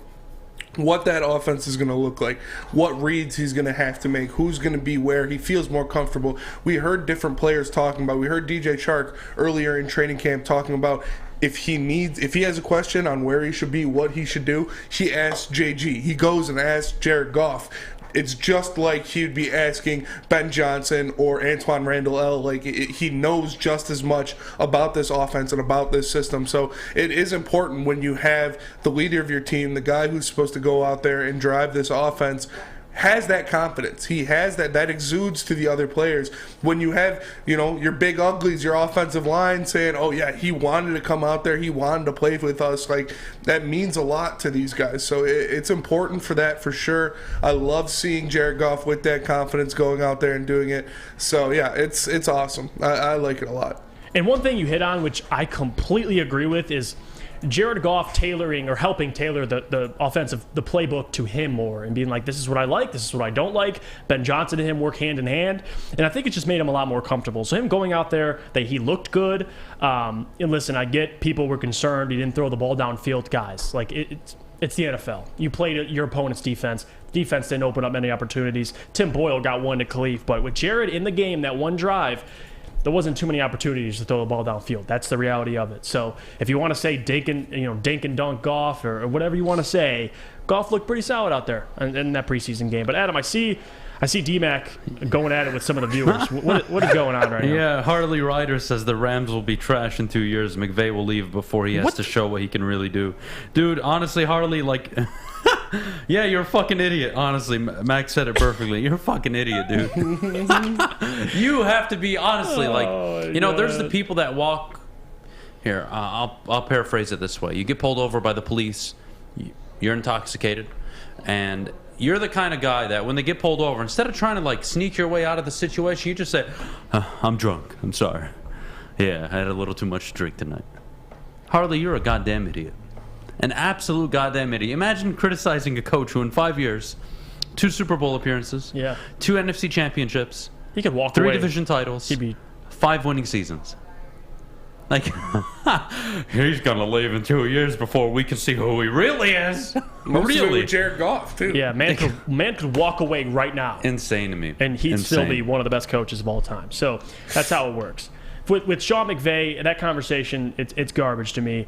You talk about in 5 years what the man's done, being the youngest head coach ever. I mean, one of the youngest head coaches ever. No, he's the youngest. Alongside a couple other guys, but he is the youngest, technically, by year. But still, that conversation is not worth having. And Doug says Rams don't have a deal with the dead money for 4 years, Harley, so Yeah, listen, and that's another conversation. We're kind of drifting. Jared Goff coming from his roots, talking about the LA Rams, but still, the stay on Jared Goff, I did want to bring up one thing, too. And when I asked Stick this, I'm curious to hear your prediction. You kind of already hinted at it. But in terms of under-over touchdowns, Adam, I asked Stick over-under 24.5 touchdowns. You said easily over. Easily. Over. Man, it has to be over. 25 touchdowns in a 17-game schedule. I'm going to do it off the top of my head. It's probably like 1.3, 1.4 touchdowns a game. We're going to see exactly what it is. If he plays all 17, he has to hit it. No doubt about it. It's 100% it. If he throws 25 touchdowns in a 17-game season, it's 1.47 touchdowns a game. Throw a touchdown every single game, all right? And that's 17. And then in 8 games, throw 2 instead of 1. That's all it is. You know how simple that is? I think this is one of the better offenses in terms of efficiency this season. I think they're going to be top 10. And you talked about that in the morning show, too, how efficient this offense is going to be this year. I mean, you saw it on the first drive. Yeah. That's their identity. That's what they are. That's what they're going to be under Ben Johnson. Jared Goff typically in most games this season isn't going to be under extreme pressure to drop back in obvious situations and throw the football. It will happen this year. They're going to be losing games. They're going to have to throw in obvious throwing situations. But it's a team that if they get ahead of you early, they're going to good luck playing against the Lions. Yeah. They'll run the ball. It'll be 2nd and 4. They'll get a 6-yard rush on 2nd and 4. You're not sure what to think. If it's play action, it's a guaranteed first down. If they run it, you have to commit in the box. The Lions are going to be a pain in the ass. That's how I define them this year. They're going to be a pain in the ass to play against. That's the Detroit Lions. And that's a perfect way to describe it. With that offensive line, they're going to cause issues. And that's why I look to week 1. I'm so intrigued to see how this offensive line holds up and defensive line getting after Jalen Hurts, because that's what you want to see. That's what Brad Holmes and Dan Campbell are preaching. Build in the trenches, win up front, be physical, be gritty, and you're seeing it right now already with the offensive line. I see some comments coming in. Yeah, Spencer you dropped some facts in the comments. 460 watching. Thank you to all 460 you guys for tuning in. But we only have 90 likes. So let's climb that thing over 100 likes. Let's go. Slap the like button if you haven't already. Subscribe, please, if you haven't already. Speak Easy, our guy. Easy says McVay top 5 in the league right now, maybe even 2. He's 1. Yeah, I'll say it. Who's above him? Top 2, not 2. Honestly, who's above him? I mean, the conversation. It'd be 1 McVay, in my opinion, 2 Andy Reid. Yeah. I would put 3 either Tomlin or Harbaugh, John Harbaugh. And Shanahan's 4, right there. Shanahan's going to be like 6 or 7 to me. 4. God. What about Bill? For me, Bill's like 8 or 9. Really? Yeah, I'm not, just because out of respect. I'm sorry. What he did last year with a rookie quarterback, made the playoffs with a rookie quarterback? Just watch this year. Josh McDaniels, we forget how he's been the best offensive coordinator in the NFL for almost a decade now. Okay. We all just conveniently forget. Hey, but we also... Go on, Spencer. Sorry, I'm just saying, if the Patriots make the playoffs, if they go with 10 Matt and 7, Patricia and with Joe Matt Judge Patricia as running their their OC, offense, I'll suck my own dick on air. I'd watch Adam, because they made the playoffs before without an OC. So Matt, look how awful they looked in preseason. Yeah. I'm sorry, it's not going to happen. I don't know what they're doing in Foxborough. They're all smarter than me. They just are. But I'm sorry, that's not going to work. Matt Patricia as your OC, not going to work. And Joe Judge. Don't forget about Joe Judge. I can't. I don't know what they're doing. Bill's a smart guy. He's the greatest coach ever. He's maybe 8 or 9 on my list. Out of respect, that's it. What about Sean McDermott? Sean McDermott's 5 for me. Okay. I think I put out a list, actually. I think it went McVay, Reid, John Harbaugh, Mike Tomlin, Sean McDermott, in that order. That was my top 5. 6 was Kyle Shanahan. I think 7 was Vrabel. 8 was Belichick. I can't remember who I put 9 and 10. I can't off the top of my head. It's still a solid list. But still, I'd probably argue some guys. But I have so much love and respect for John Harbaugh. I don't think he gets enough credit. That's why he's I a terrific coach. Huntley stepped in, and they made Lamar Jackson work. Not to discredit Lamar, I'm sorry, but you had to build a team around him to make him successful. You know how hard that is to do? It's not that easy. Everybody would be doing it if that was the case. All these quarterbacks would be working out. Mm-hmm. He's a special coach to me. Yeah, no doubt about it. And I know everyone will be working out if you just drink some Citron, because the summer of Citron is here. I'm drinking it right now. I got the original. It's absolutely delicious. It's how I get through my mornings here at Woodward Sports. But I will tell you, get a Citron now at Kroger. Make sure you pick up some while you're shopping. Right now, get 2 Citrons for only $4. Citron is a new energy drink for the active lifestyle. Drink it, live it with Citron. New to the game or a season better? OddsTrader.com has everything you need to make the right bet ahead of kickoff. Begin your handicapping journey with OddsTrader. Improve your edge by finding the best price on every game from sportsbooks in your backyard. Take advantage of the numerous sign-up bonus offers to pad your bankroll. Dive into key game statistics, player performance, and even account for the projected game day weather. Best of all, you can use the OddsTrader bet tracker to keep a log of your action. Welcome to OddsTrader, and best of luck. We aren't quite sure if they consume more beer or sports. Either way, the heavyweights are here. Live on Woodward Sports, daily 5 to 7 p.m. Hey, this is Mr. Kearney, Chief Academic Officer at Academy Warren. I want to welcome you to the brand new Field House. The state-of-the-art facility has a regulation basketball court, volleyball court, soccer field. It can be used for 7-on-7 football. Our K-8 academic features AM, PM, latchkey, small classroom sizes, Learning Street, futuristic media center, free breakfast and lunch, Houghton Mifflin curriculum, academic games, K-8 athletics, and more. Enroll today at academywarren.net. All summer long, the Monroe Street Midway is open in downtown Detroit. Enjoy basketball, roller skating, mini golf, art, live music, food trucks, and more. A fun, safe event for everyone ages 1 to 100. Go to deckedoutdetroit.com for more info. That is deckedoutdetroit.com. Midway. Welcome back. Big D Energy here, getting closer on the second hour. I am Jeff Iafrate, filling in for Neil Rule. He'll be back tomorrow. He's out at Cherry Creek Golf Course with Darren McCarty. And you see, Adham Beydoun is filling in for D-Mac, the 4-time Stanley Cup champion. But today, we're sticking on Lions, guys. This is what we're getting into. That was the topic of the weekend. Plenty of NFL football. And also plenty of Devin Funchess and Tom Kennedy making plays as well. You saw it in the preseason opener.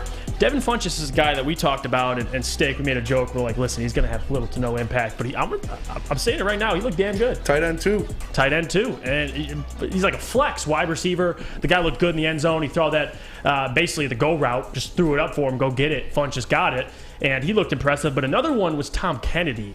And this is a guy who's fighting for just to be on the depth chart for the Detroit Lions. And Dan Campbell said it best. He's reliable. It's a guy you can trust. And I think that's what Tom Kennedy is. You saw flashes of him last year. I don't think we'll see Tom Kennedy in the regular season unless there's injuries. But certainly, you love the depth. That's the point of preseason. But Adam, watching preseason, you got to watch Devin Funchess. You got to watch Tom Kennedy. What are some things you took away from those two guys, and can they be a factor come the regular season? Look, Tom Kennedy has been a preseason warrior 2 seasons in a row now, okay? I'm not trying to discredit him, but the wide receiver room is too stacked. I think Brock Wright at tight end is interesting. I think he'll probably play more fullback, actually, in my opinion. And you've seen it with the cut today. One of the fullbacks got cut, yep. And obviously Kabinda is a maybe at this moment. But I love Funchess as a backup tight end. But they did draft one, right? He was coming off a torn ACL, so we'll see how that progresses. But Funchess, why not? Does it hurt you? Probably not going to line up in run blocking scenarios. But as a red zone threat, it gives you a creative option. It's not you're going to target him every single time you're in the red zone. But right. I didn't mind it. I thought Funchess looked okay. He got up and got his touchdown. Obviously, that was nice to see. But at the end of the day, Tom Kennedy may be the 5th best wide receiver on the Lions. Yeah. So yeah. I'm not taking away much from his performance. One thing I took away too, and I love seeing guys like Devin Funchess or last year Brock Wright make plays, because you got to look at who's the OC. It's Ben Johnson, a guy who's been a tight ends coach. He's been a wide receivers coach. If anybody can make Devin Funchess better, even better, because he took that year off from playing football, it's Ben Johnson. And Brock Wright, you saw him on Raw. Plenty of players give credit to Ben Johnson for putting them in the right situations offensively. And I think Ben Johnson's going to have some fun using toys like Devin Funchess and maybe Tom Kennedy. I still don't think he'll play in the regular season. But, hey, Michigan guy, Devin Funchess, you're a Michigan guy, Sam Flannel. What'd you take away from Devin and Tom Kennedy? I mean, first of all, yes, I was a big fan of Devin Funchess at Michigan, and he is proven. He was a pretty good player for the Carolina Panthers. He was on that team where Cam Newton won the MVP and they made the Super Bowl. He looked pretty impressive, and there's not a lot of tight end depth. I mean, Brock Wright, you never know. I don't count on him being the second string tight end, so that could be Devin Funchess' to lose. Yeah. Tom Kennedy, on the other hand, though, here's the thing. I want to address this to all Lions fans, and I'm actually pleading. do not blow your wad over Tom Kennedy, please. Do not blow your wad over Tom Kennedy. And I'm talking more to my good friend Tom Mazaway also. Please, because all he is coming to a practice squad near you. His best quality is that he's scrappy. Tom Kennedy is Zach Zenner, is Justin Abelkader, is Don Kelly. That's all it is. Just like another folk hero, scrappy dude who can't play worth crap. You leave Don Kelly alone. He is not going to be on this roster. He should not, and especially in this wide receiver, there's so much wide receiver depth. Tom Kennedy should not be on the regular season roster. Go to the practice squad where you belong. You suck. Hey, Sam, oh my goodness. That's Maz after Malik Willis's preseason performance. Oh, the spooky ghost. And that's Lions fans. That's a great Lions fans after Tom Kennedy's performance. performance. You can zoom in a little more. No, you don't need to do that. Oh, we need to see this. My God. You do not need to do that. All right. That's a great episode. All right, you get the point. You get the point. So, first of all, shout out my guy Joel Zumaya for following me back on Instagram. Just got the notification. That's pretty cool. But at SpammoRex if you want to follow. But I'm not blowing my wad, as Sam would say, but I like what I saw. I mean, the guy's a possession receiver. He went out there, made plays. We saw he has that gadget play in him. Last year, we saw him throw a touchdown to Khalif Raymond. That's so true. That can bring something in a Ben Johnson offense. I'm not saying this guy's going to come out there and receive for 800 yards or anything like that, but as a guy who's your fifth, sixth receiver, depending on if Cephas is healthy or not, he's a solid piece. He's not a world beater, or I'm not blowing my wad by him for any means. But I like what he did, and what Funchess is what really impressed me, because we saw that fade to him in the end zone where he went up there, just baby boyed the receiver, took it off of his head and scored. We saw him hurdle that guy on the sidelines. We saw him make a couple nice catches and run after the catch. The guy used to be a receiver, but before that he was a tight end. He was a tight end in Michigan, and then he came and played receiver. So he's got the skills to do it. Maybe he just needed a new place, wanted to come back home, see some people, do some things. I know somebody personally connected to Devin Funchess, so I'm just gonna leave it at that. But it's they might have a child or something. But it's speaking of blowing loads, go on, Spence. Yeah. But no, I think Funchess could make a serious case for that tight end 2 spot if. Depending, Brock Wright doesn't really do it for me. He's a solid guy, but he's nothing flashy. I like what Adham said about, maybe him playing fullback, maybe seeing what's going there. James Mitchell is the guy that we got. Hopefully he can be something, but he is injured. He's coming. So Funchess can fill right in there and be, imagine a red zone set with Funchess on one side, Hutchinson on the other side, and then you got J-Mo and DJ Chark, that. St. Brown. That's dynamic running. Yeah, look, we always talk about this. This is why Ben Johnson. I keep saying Ben Johnson because of this. I'm sorry, he's going to get a job at the end of the year. Someone's going to interview him. And how do you not? The league is going towards young, offensive-minded coaches. Mm-hmm. Zach Taylor wanted him. There's a reason. He's going to have a lot of fun with this team. And you want to talk about blowing loads real quick? If we're just all being honest, proud of all you guys. Appreciate you. I'm not joking. I really mean this. You guys have grown tremendously. I am proud of you, and you, Flannel. Oh. This has been a very good show so far. I am very impressed. We appreciate it. It is very nice to do a show like this. So I appreciate all of you. You're doing a hell of a job. We appreciate you. That's it. I'm not blowing any more loads today. Hey, this crew. Unless the Patriots make the playoffs. Who said I had to finish? That's true. We said suck, not finish. That's true. There's a big difference. That's true. Oh, my Lord. I do see Sam in the chat, number one. I appreciate, though, Adam. And this crew, we've been catching heat, especially late last week. We've been heating up. The chemistry's been even better. And I just want to say thank you to all 440 of you that are tuning in right now on the YouTube. But I do want to get in some comments because I saw one that I just couldn't let slide.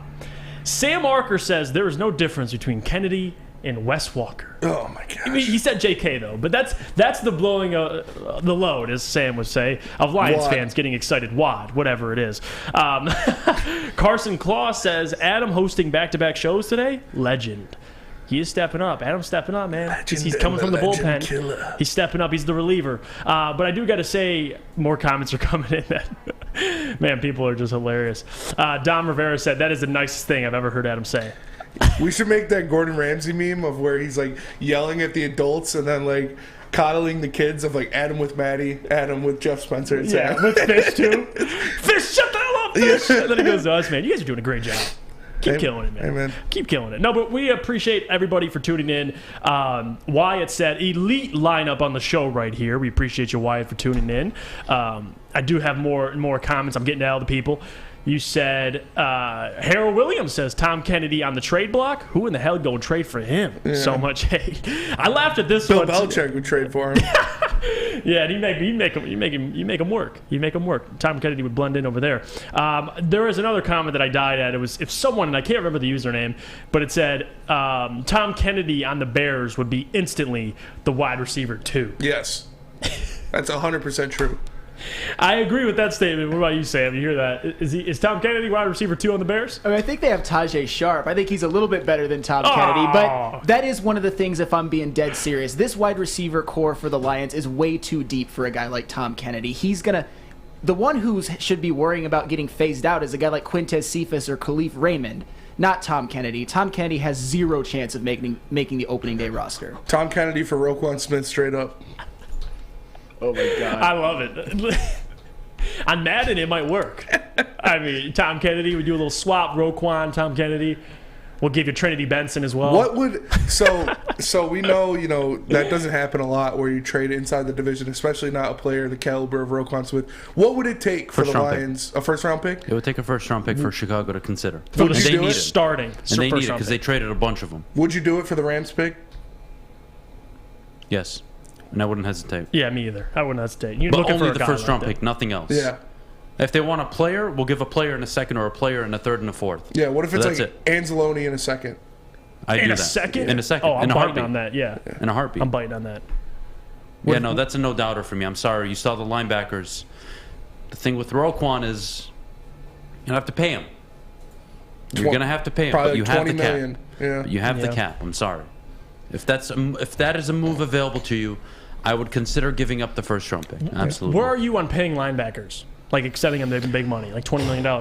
It's going to take that much. That's the thing. I'm not- Edge I'm not a rushers, big- it's right? tough, yeah. Elite corners, wide receivers, O-linemen, but He's a damn good player. look at the Lions cap situation. They're not paying Panay. They're not paying St. Brown, any of these guys for years. You could afford a Roquan Smith contract. By the time it expires, you'd be then having to pay your rookies anyways. So I think the Lions could make it work. Especially I really do. considering, hey, if you, like Neil always says, the salary cap, you get a rookie quarterback, you can afford a guy like Roquan Smith. But another thing, we're going to get into a couple things next segment too, like Adham Hutchinson, for example, his versatility. We're going to dive into it. So do not go anywhere. But before we go to break, we do got to hear about our friends from Guardian Alarm. And Guardian Alarm keeps you safe and gives you peace of mind. Whether you're at home or on the road, their 24/7 local monitoring makes sure what is important to you is safe. Call 1-800-STAY-OUT for peace of mind. Call 1-800-STAY-OUT right now and let them know Woodward Sports sent you one more time. 1-800 Stay out of my house. Stay out, Tom Kennedy. Guardian Alarm, your local security experts. Hi, my diamonds. It's Crystal with an X. You want to get hot and perfect like me? Here's my super easy routine. Drink at least a gallon of water before you wake up. Attach a weight to everything in your house. Sell your car and just sprint everywhere. Scream when you exhale. Don't follow Crystal with an X. Do your own thing at Planet Fitness with tons of equipment and free fitness training in our clean and spacious clubs. Join now for just $10 a month and cancel anytime. We aren't quite sure if they consume more beer or sports. Either way, the heavyweights are here. Live on Woodward Sports, daily 5 to 7 p.m. It's a great day to get some Centron in your life. Okay. There it is. Centron, here we go. Gotta grab the cranberry. Oh wait, it's 2 for $4. Gotta double up with the classic as well. Centron World, baby. Centron, available at select Krogers, and if you want to know how, go to @CentronWorld.com. You get dope like me. You know what? Why wait?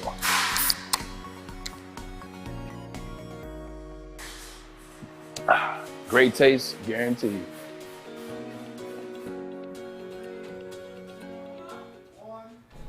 get a free Woodward Sports t-shirt. Free? That's right, a free Woodward Sports t-shirt all month long at Big Frog in Novi. Did you say free? I said free. Just stop in, tell them we sent you, and they will print you one on the spot. So go to Big Frog Novi today and get your free t-shirt. Visit them online at bigfrog.com/Novi. That is bigfrog.com/Novi. T-shirt. So did you guys see the South Park meme I put up? Yeah. Whoever can guess this right, I'll give you $100 on the spot. What did I search on Google to get that to pull up? Blow your load. No. Flannel. It starts with South Park, so think of it that way. South Park. Oh, God, I can say some words. I don't know if I know, I'm so you got to do it. South Park blow load. Close. I'll give you another chance. South Park cum shot. Close. Really close. Flannel? South Park cum. No. South Park jizz meme.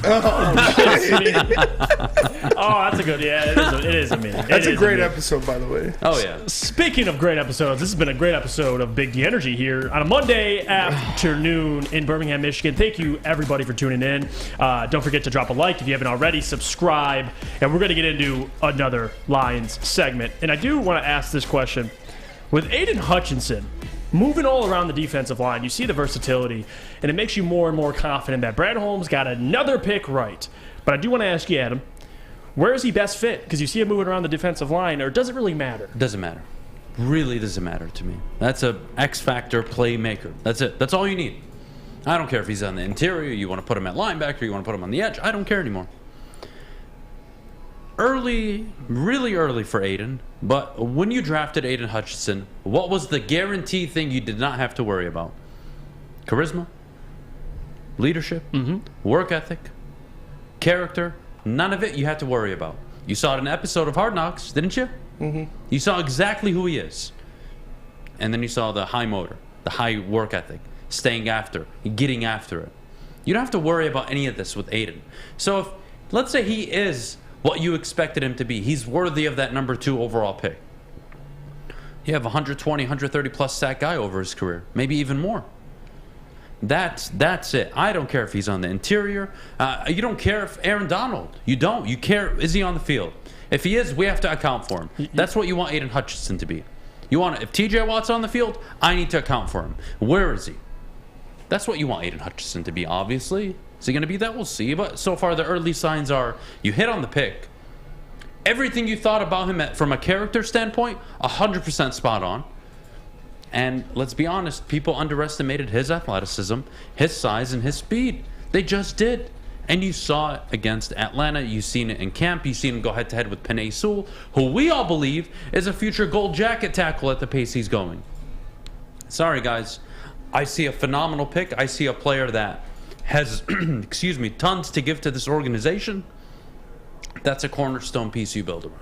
And just saying, I think he put it the best way. Just saying 12 in our YouTube chat says it's better that he does move around, makes him harder to scheme for.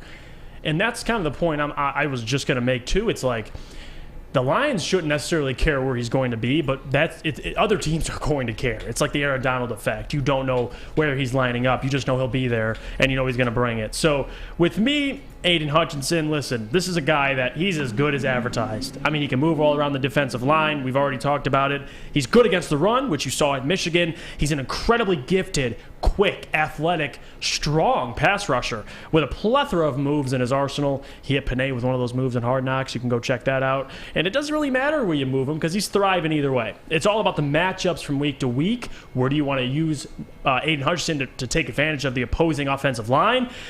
Does the opposing team have a bad right tackle? Does it have a bad left tackle? You have Aidan to be able to spot a weakness and take full advantage on it. As long as he's sustaining quarterback pressures, I could give a rat's ass where you put him. But I do want to start with you, Sam Flannel. That's your guy. 12 sacks this year. How important? 12 sacks?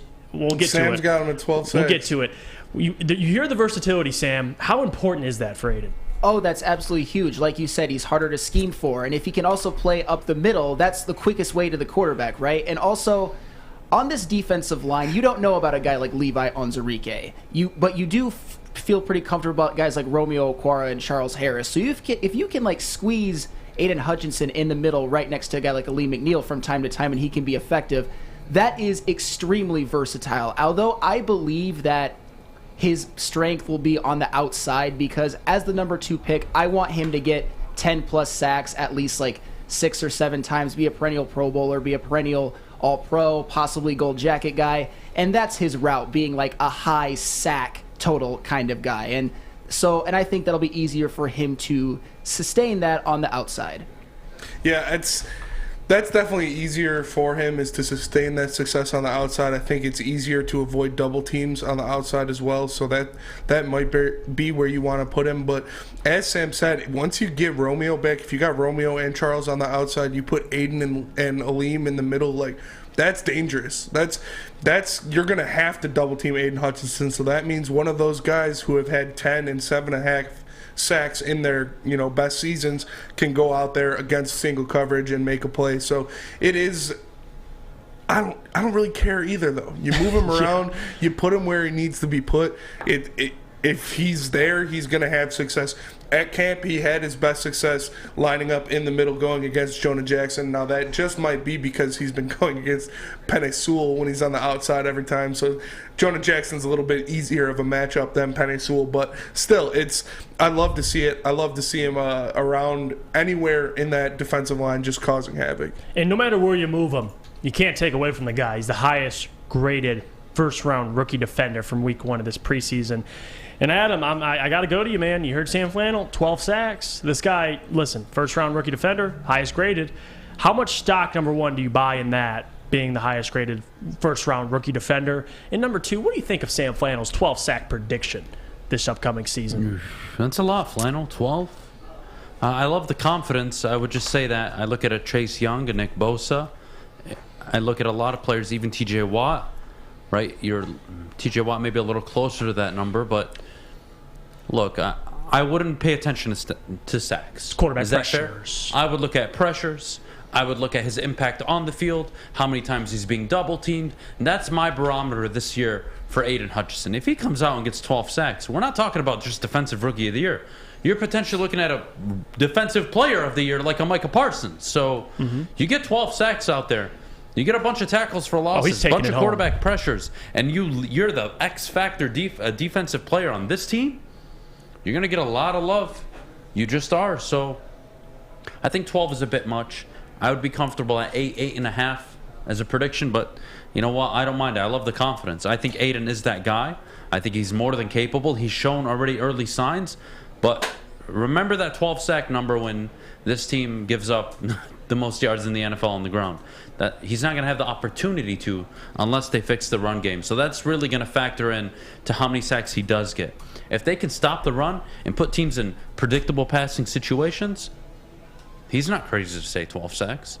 I mean, and I understand that 12 sacks is lofty, and also if he doesn't get it, people are going to clown me. But what if he doesn't and he has a bunch of quarterback pressures and tackles for loss and everything? I think he can still have a successful season, be the Defensive Rookie of the Year, and not get 12 sacks. I just say 12 sacks because I believe in him that much. I believe he was the best prospect coming into this draft. I believe he showed off his athleticism and his measurables at the combine, and you see him when he practices. I was kind of annoyed. He seemed to get that knock as a bit of a try-hard guy, like he's Chase Winovich 2.0.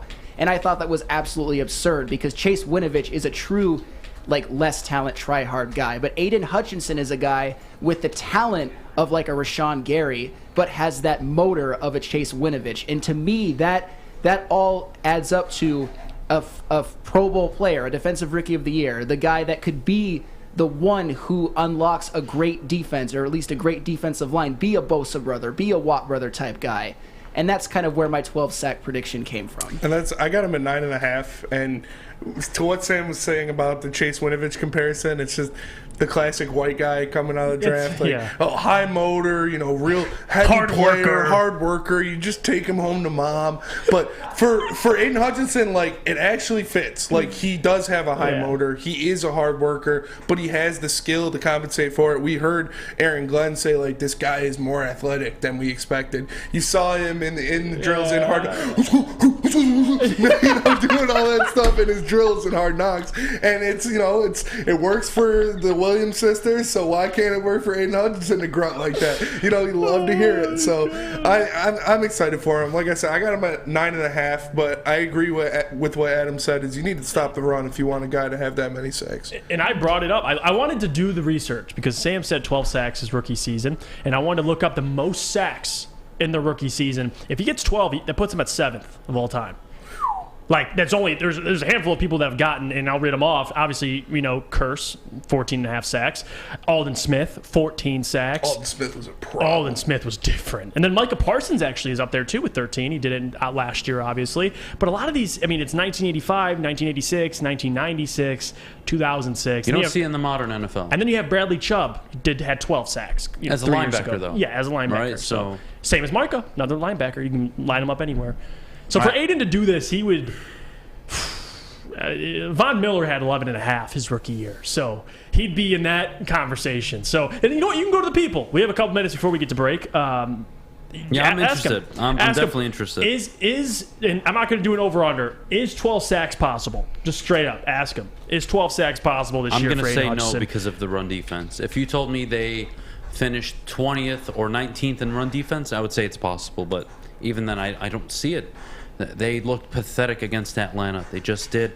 I hope they improve. I hope the tackling improves. But until you stop the run, it doesn't matter how good your pass rushes are. They're useless. Yeah. They just are. What do the Rams do better than anybody? Protect the run. Mm-hmm. They have a really good interior defense. What do the Bucs do really well?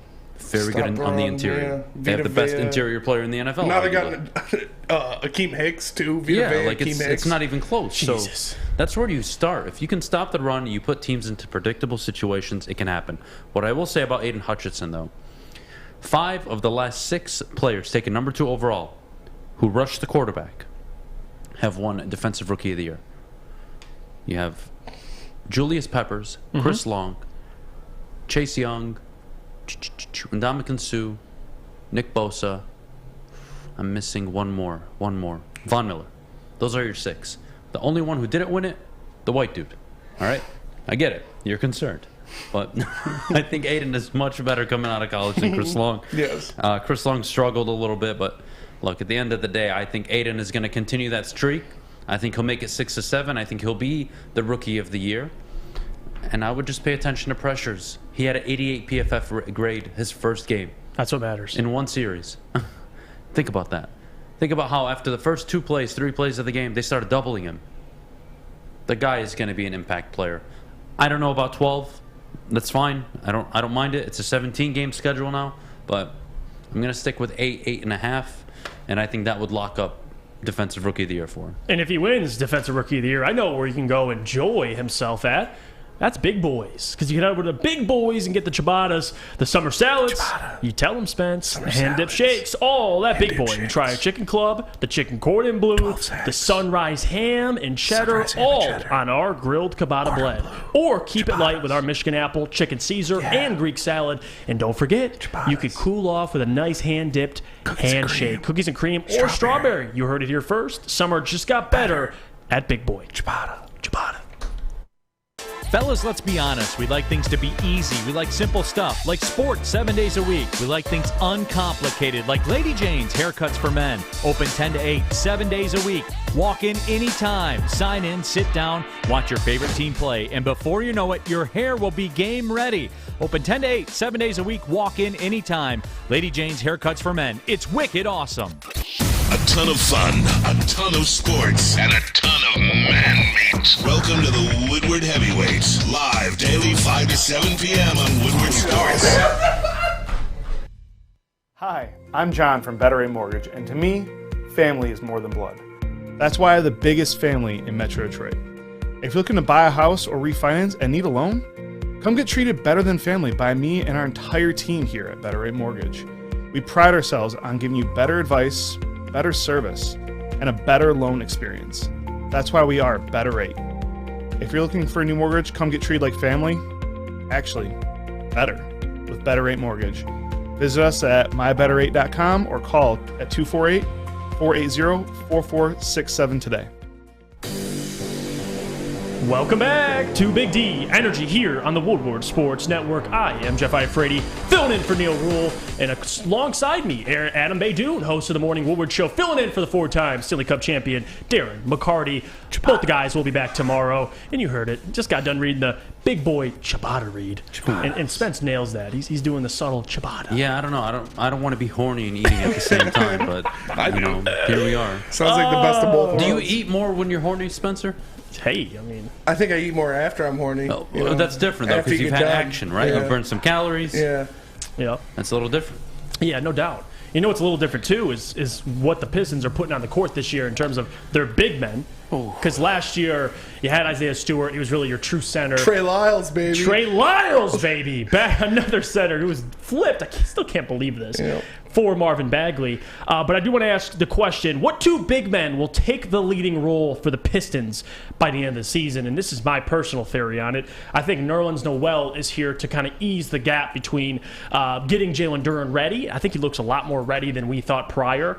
I still think you're going to see Nerlens, you're going to see Isaiah Stewart, you're going to see, a lot of other guys as well. But Nerlens Noel is here just to bridge that gap. That's really what he's here for, in my opinion, for Jalen Duren. But I think regardless, as the season goes on, when it's all said and done, you're going to see Jalen Duren and Isaiah Stewart. Those are your big men. Maybe you see some Nerlens Noel in case there's injuries. But again, those are the guys I'm rolling with. I see Bagley and Duren. Bagley isn't really a 5, though. Yeah, I was so just going to ask, really... are we considering Bagley a big? Because he's going to play the 4, but...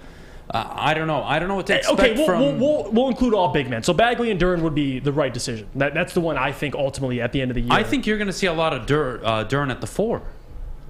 Or Stewart at the 4. Or realistically, Stewart at the 4 because, I mean, this three-point shot over the end of last season now in Summer League has been phenomenal how he's developed. I'm sorry.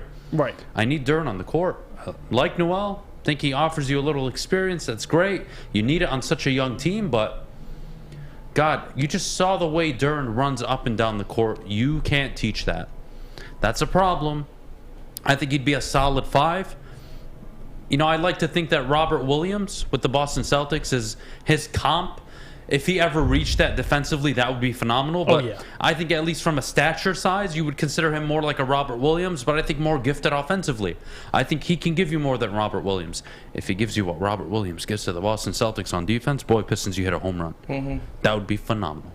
I don't think that's the case, but we'll see. For me, it's what the hell is Dwayne Casey going to do? Because let's just start with your first 3 positions. Forget the 4 and the 5. 1 through 3, you're going to have your choice between Killian, Sadiq, Cade, Jaden Ivey, Isaiah Livers. That's 5 players. How are you going to rotate them along with rotating Bagley at the 4, with Stewart at the 4, along with Noel and Stewart and Duren at the 5? And then, hell, you could run out 4 guards and then play with Bagley as the 5? I mean, I could think of a million lineups for this team. Yeah. How Dwayne Casey's going to handle it is beyond me. But if you're talking starting 5 today, Cade, Ivy, Sadiq, Marvin Bagley, Isaiah Stewart. But Stewart and Bagley kind of offer different things. Stewart's game is now, it really looks like the perimeter. That's phenomenal. Is he a phenomenal rebounder? I don't think so. Could he be one? Meh. Not phenomenal. Maybe average. Maybe okay. Yeah. Maybe he'll do the job. Right. But that's not a guy you're expecting to grab you 12, 13 boards a game. I can look at Jalen Duren and say, yeah, he can. That's the question mark, is how do you fit all these guys? There's way too many players right now. And I think one thing you could take away and be excited for, and Spence, I want to get your opinion on it, is Duren, because you saw the impact Bagley had when he first came here. You saw the lob threat, the things he was able to create for this offense. Now with Duren and Jaden Ivey, tremendously more athleticism being brought to the team. But Spence, you see it. What's 2 big men? Who are taking the leading roles? Yeah, I think, like you said, to start the season, I do think Noel will start at the 5 just because he is a legitimate NBA rebounder, a legitimate NBA defender, and can provide some stability on that team for that so far. I think it is obviously Duren's spot to take once he's ready, once he's acclimated in the NBA, learns how to play in the NBA. He'll definitely be that starting 5. The 4 is where it gets dicey. Can Bagley knock down shots consistently? Because you need to space the floor a little bit more. If your 5 is going to be Duren or Noel, neither of them are really a shooter. We've seen Duren knock down some mid-range shots. He might be able to go out to 14, 15, 16 feet and knock that down consistently eventually. He can't do it right now, but eventually he might be able to do that because we've seen the stroke. It looks good. It looks clean. But you need some offense out of that 4 spot. You need somebody who could space the floor out of that 4 spot. So that's what you're hoping, to Adam's point, that Beef Stew has evolved into. Is that shot going to be consistent? Can he shoot 33 to 38% from the 3-point line, which is all you're asking for on 3-4 attempts from the field? So that would be good if you can do that. I could see Stew there, but it's tough. Think about it this way, in my opinion. Call me crazy. I think Ivy will be the best player in this draft. You probably won't even remember it being any close. I hate when you say this, because if I disagree, it looks like I'm going against Jay Nivey. No. I get why anybody would disagree. You have Chet, Hyper, unicorn talent. I don't want to talk about Paulo. I have my own issues there. Jabari Smith, good luck in that situation. Look, what I see, and guys, you see players when they pop on the screen, and you know right away, like, whoa, it's different. Yeah, you're right. No, you're right about that. You saw it with Ivy right away. He's special.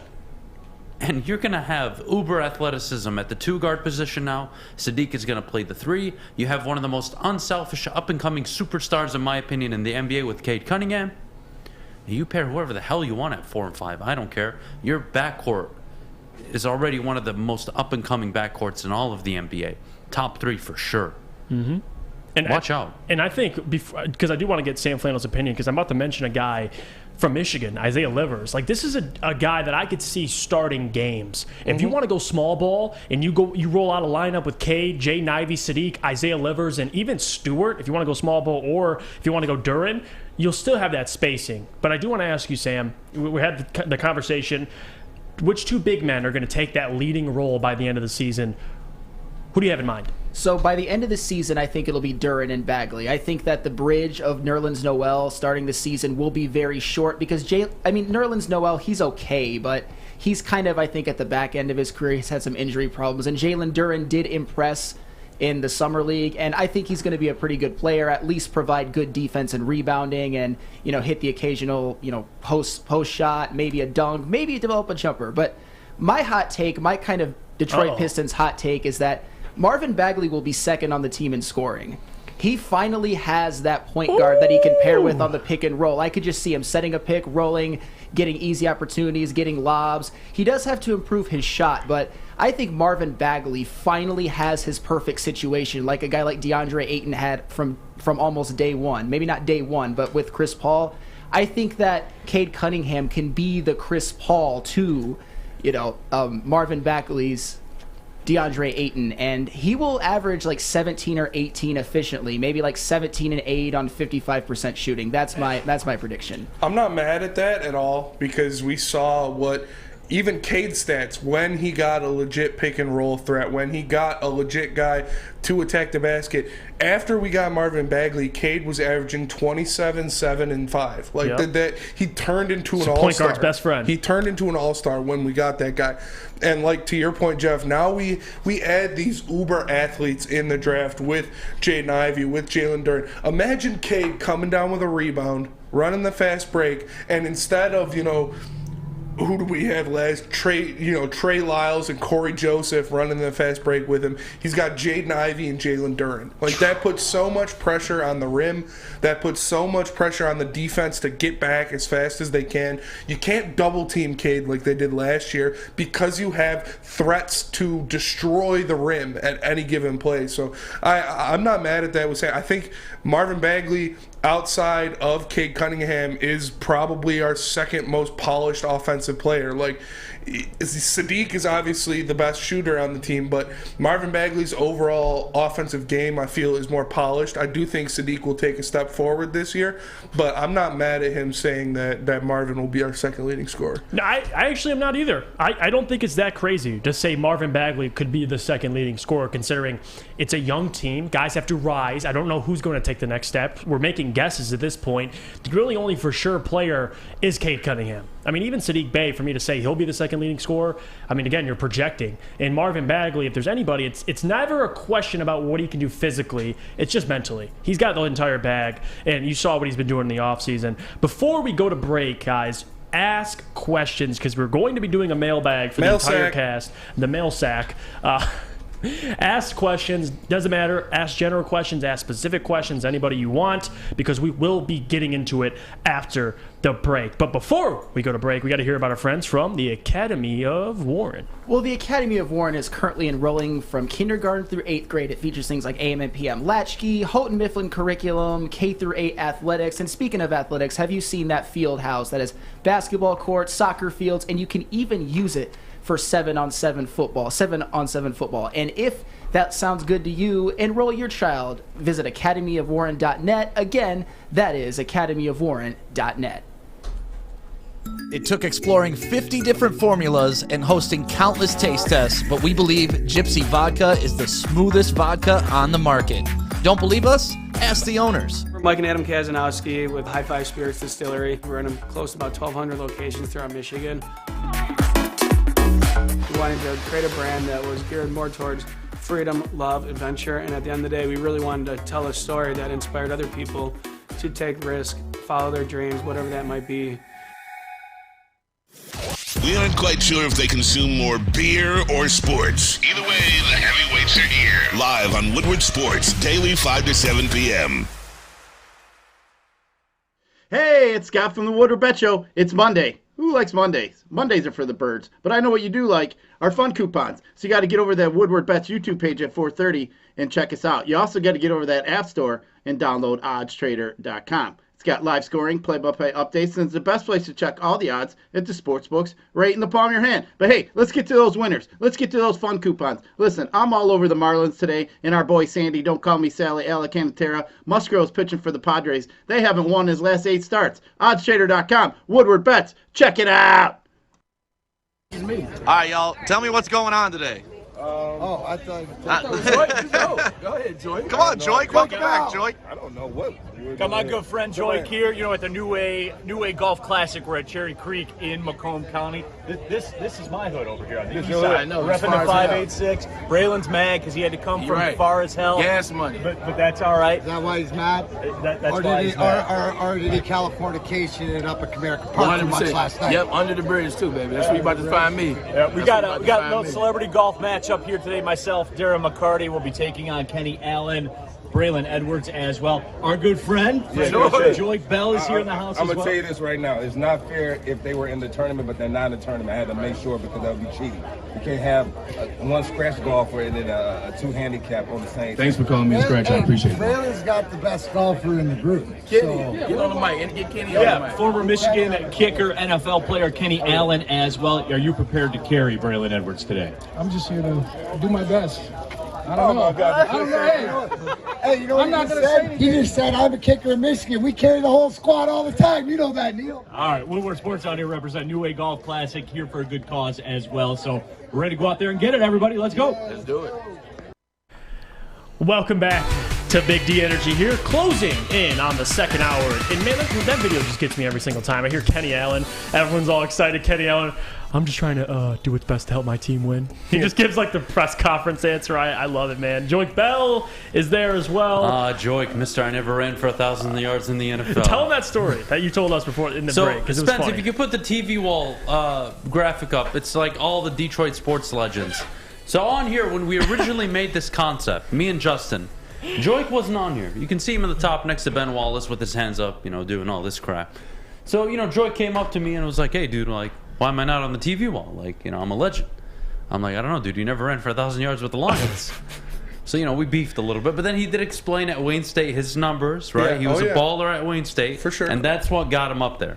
So full context. Joique was not happy about that. So as you guys can see, Joique is back from representing Brittney Griner in Russia as legal counsel, and he is golfing today. People always ask where he's at, and I say he's representing Brittney Griner in Russia. Is that case even solved yet? No. Well, I mean, I think it was like a sign and trade thing. So she's back home? I don't know, not yet. It's not official, but they gave her 9 years, and I think it's a sign and trade with the merchant of death. Oh, so we're like giving up the merchant an actual of murder death for Brittney Griner. That just sounds. So she can come back to the country and talk shit about it. Okay, well, listen, I get I'm just Brittney saying. Griner back. I'm just saying. Get her back. I'm on her side. Free BG. But I don't want to Free trade a BG. guy named Merchant of Death. No, you that have sounds, to. No, sorry, you have to. That man sounds just terrifying. The problem is you'd only do it with a celebrity or a sports person. You would never trade that guy for Spencer.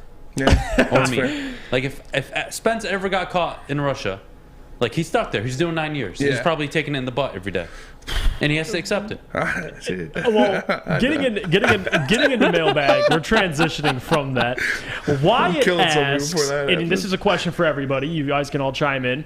Who do you want on your Woodward Sports Golf foursome? Spence, you could start. Ooh, all right. Are we talking about good time here, or like we're trying to win? We'll do good time because there's people here that aren't good at golf. Okay, anyway, yeah. So. Good time. I'm gonna go easy. Obviously, gotta rip my boy in. It'd just be funny to see him try to swing a golf club. I'm gonna go Adham and man, Gotta be Neil. It's gotta be Neil. It's gotta be Neil. Or Stick, because Stick is a good time too. Me and Stick can get down out there. Neil though, Jeff will be good too. I heard he'd all be the pretty boys good out there. Yeah. If you're trying to win, I think D-Mac, Leach, and I think it's D-Mac, Leach, Neil, and yourself. Yeah. If you want to give yourself a sub, you probably pick me. I mean, that's where we're going here. Yeah. We'll go by handicaps.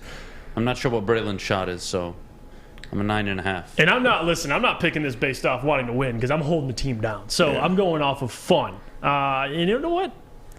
I'll take you two to start. I'll get my guy Mike. That's 3. I think we'll roll out. I'm cool with that. I'm game with Gentry. I'm cool with that. My guy Gentry, we'll get out there, cook up. I mean, listen, if Murphy actually lived in Speaking of Gentry, Murphy, let's see how Gentry did this weekend. He was golfing. I have an app that he also has, and it like tells you when your boys are playing. Oh, no. So, is he out there right now? Let's see how he did. Michael Gentry shot 13 over his last time out on the golf course.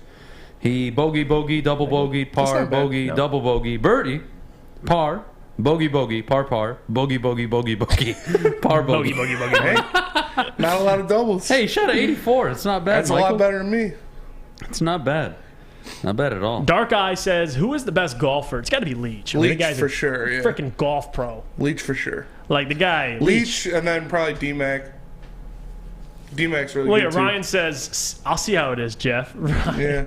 See, now I got to diss my guy Ryan. I got too many good friends here. Ryan, it's not fair. just because you're white doesn't mean you're good at every white sport, all right? all we've confirmed with you is that you can play baseball, all right? That's it. He would you crush. haven't shown us you can... Oh, wait. Let me be fair. What's that game you throw the sack? Cornhole. He would He's a cornhole player and a baseball player so far. I bet he You can have play some not golfed lacrosse. with us yet. Till you golf with us, you suck. I bet Ryan can play some lacrosse. He looks like a lacrosse guy. You lax guy? Yeah, big lax guy. Dude, he would shred out there. I know he hits. He's got a cannon too. I got to see that jump shot though. I'm still waiting for it. Ryan. I'm down to play hoop anytime. That is like I'm down to hoop. We have to. We'll do threes. I mean, this August could potentially 25th. be a 3 August right here. 25th. We have our outing at Bedrock Detroit. We should do a 3-on-3 tournament. Oh yeah, in front of the people. In front of the people. We'll talk to some betting plays. I heard Mazway's got the best handles in the game. Honestly, I wouldn't be surprised. I'm stripping that. Like Stan Van Gundy when he does. Oh yeah. When he's doing the crossovers. I can see Maz doing the same thing. Imagine being fat, white, and dribbling like that in front of your team. Yeah. And you're like, this is how you do it. You're like, dude, how about you show me how to dunk while you're No, I'm taking Maz's cookies. I'm not gonna lie to you. And I'm curious. Not everybody can play, right? Like D-Mac isn't gonna like play basketball, right? Like I don't want that man. D-Mac is for sure, dude. He's an athlete. I don't know. I'm white. I know can he's do an one athlete, thing. but like, does he want to? I know my role on the team. All right. Right. I can shoot the 3 and I can pass the ball. Anything else? Don't ask. D-Mac, I guarantee D-Mac is good. He's a competitor. The dude's the D-Mac ultimate will just competitor. knock you off. I know He's that. gonna be throwing bows in the paint. He'll be throwing the bows, man. He'll be doing the Dennis Rodman, throwing some elbows. And Sam R asks, what do you want to see tomorrow on Hard Knocks? Ooh. For me, more Ben Johnson. And listen, I'm over here. I'm not saying they did him dirty by not showing him. I completely understand why he wasn't on the first episode. But for me, it'd be Ben Johnson. What about you, Spence? Yeah, Ben Johnson's a good one. I want to see some Jared Goff. I want to see, we talk about him being the leader, him being confident this year. I want to see him showing that confidence and see what he's doing in practice. What about you, Adam? Who's someone you're looking forward to see tomorrow on Hard Knocks? JG? No, I want to see Ben Johnson. I didn't get a lot of him in the first episode. You saw him talking on the walkie-talkie, but you didn't hear what he was saying, right?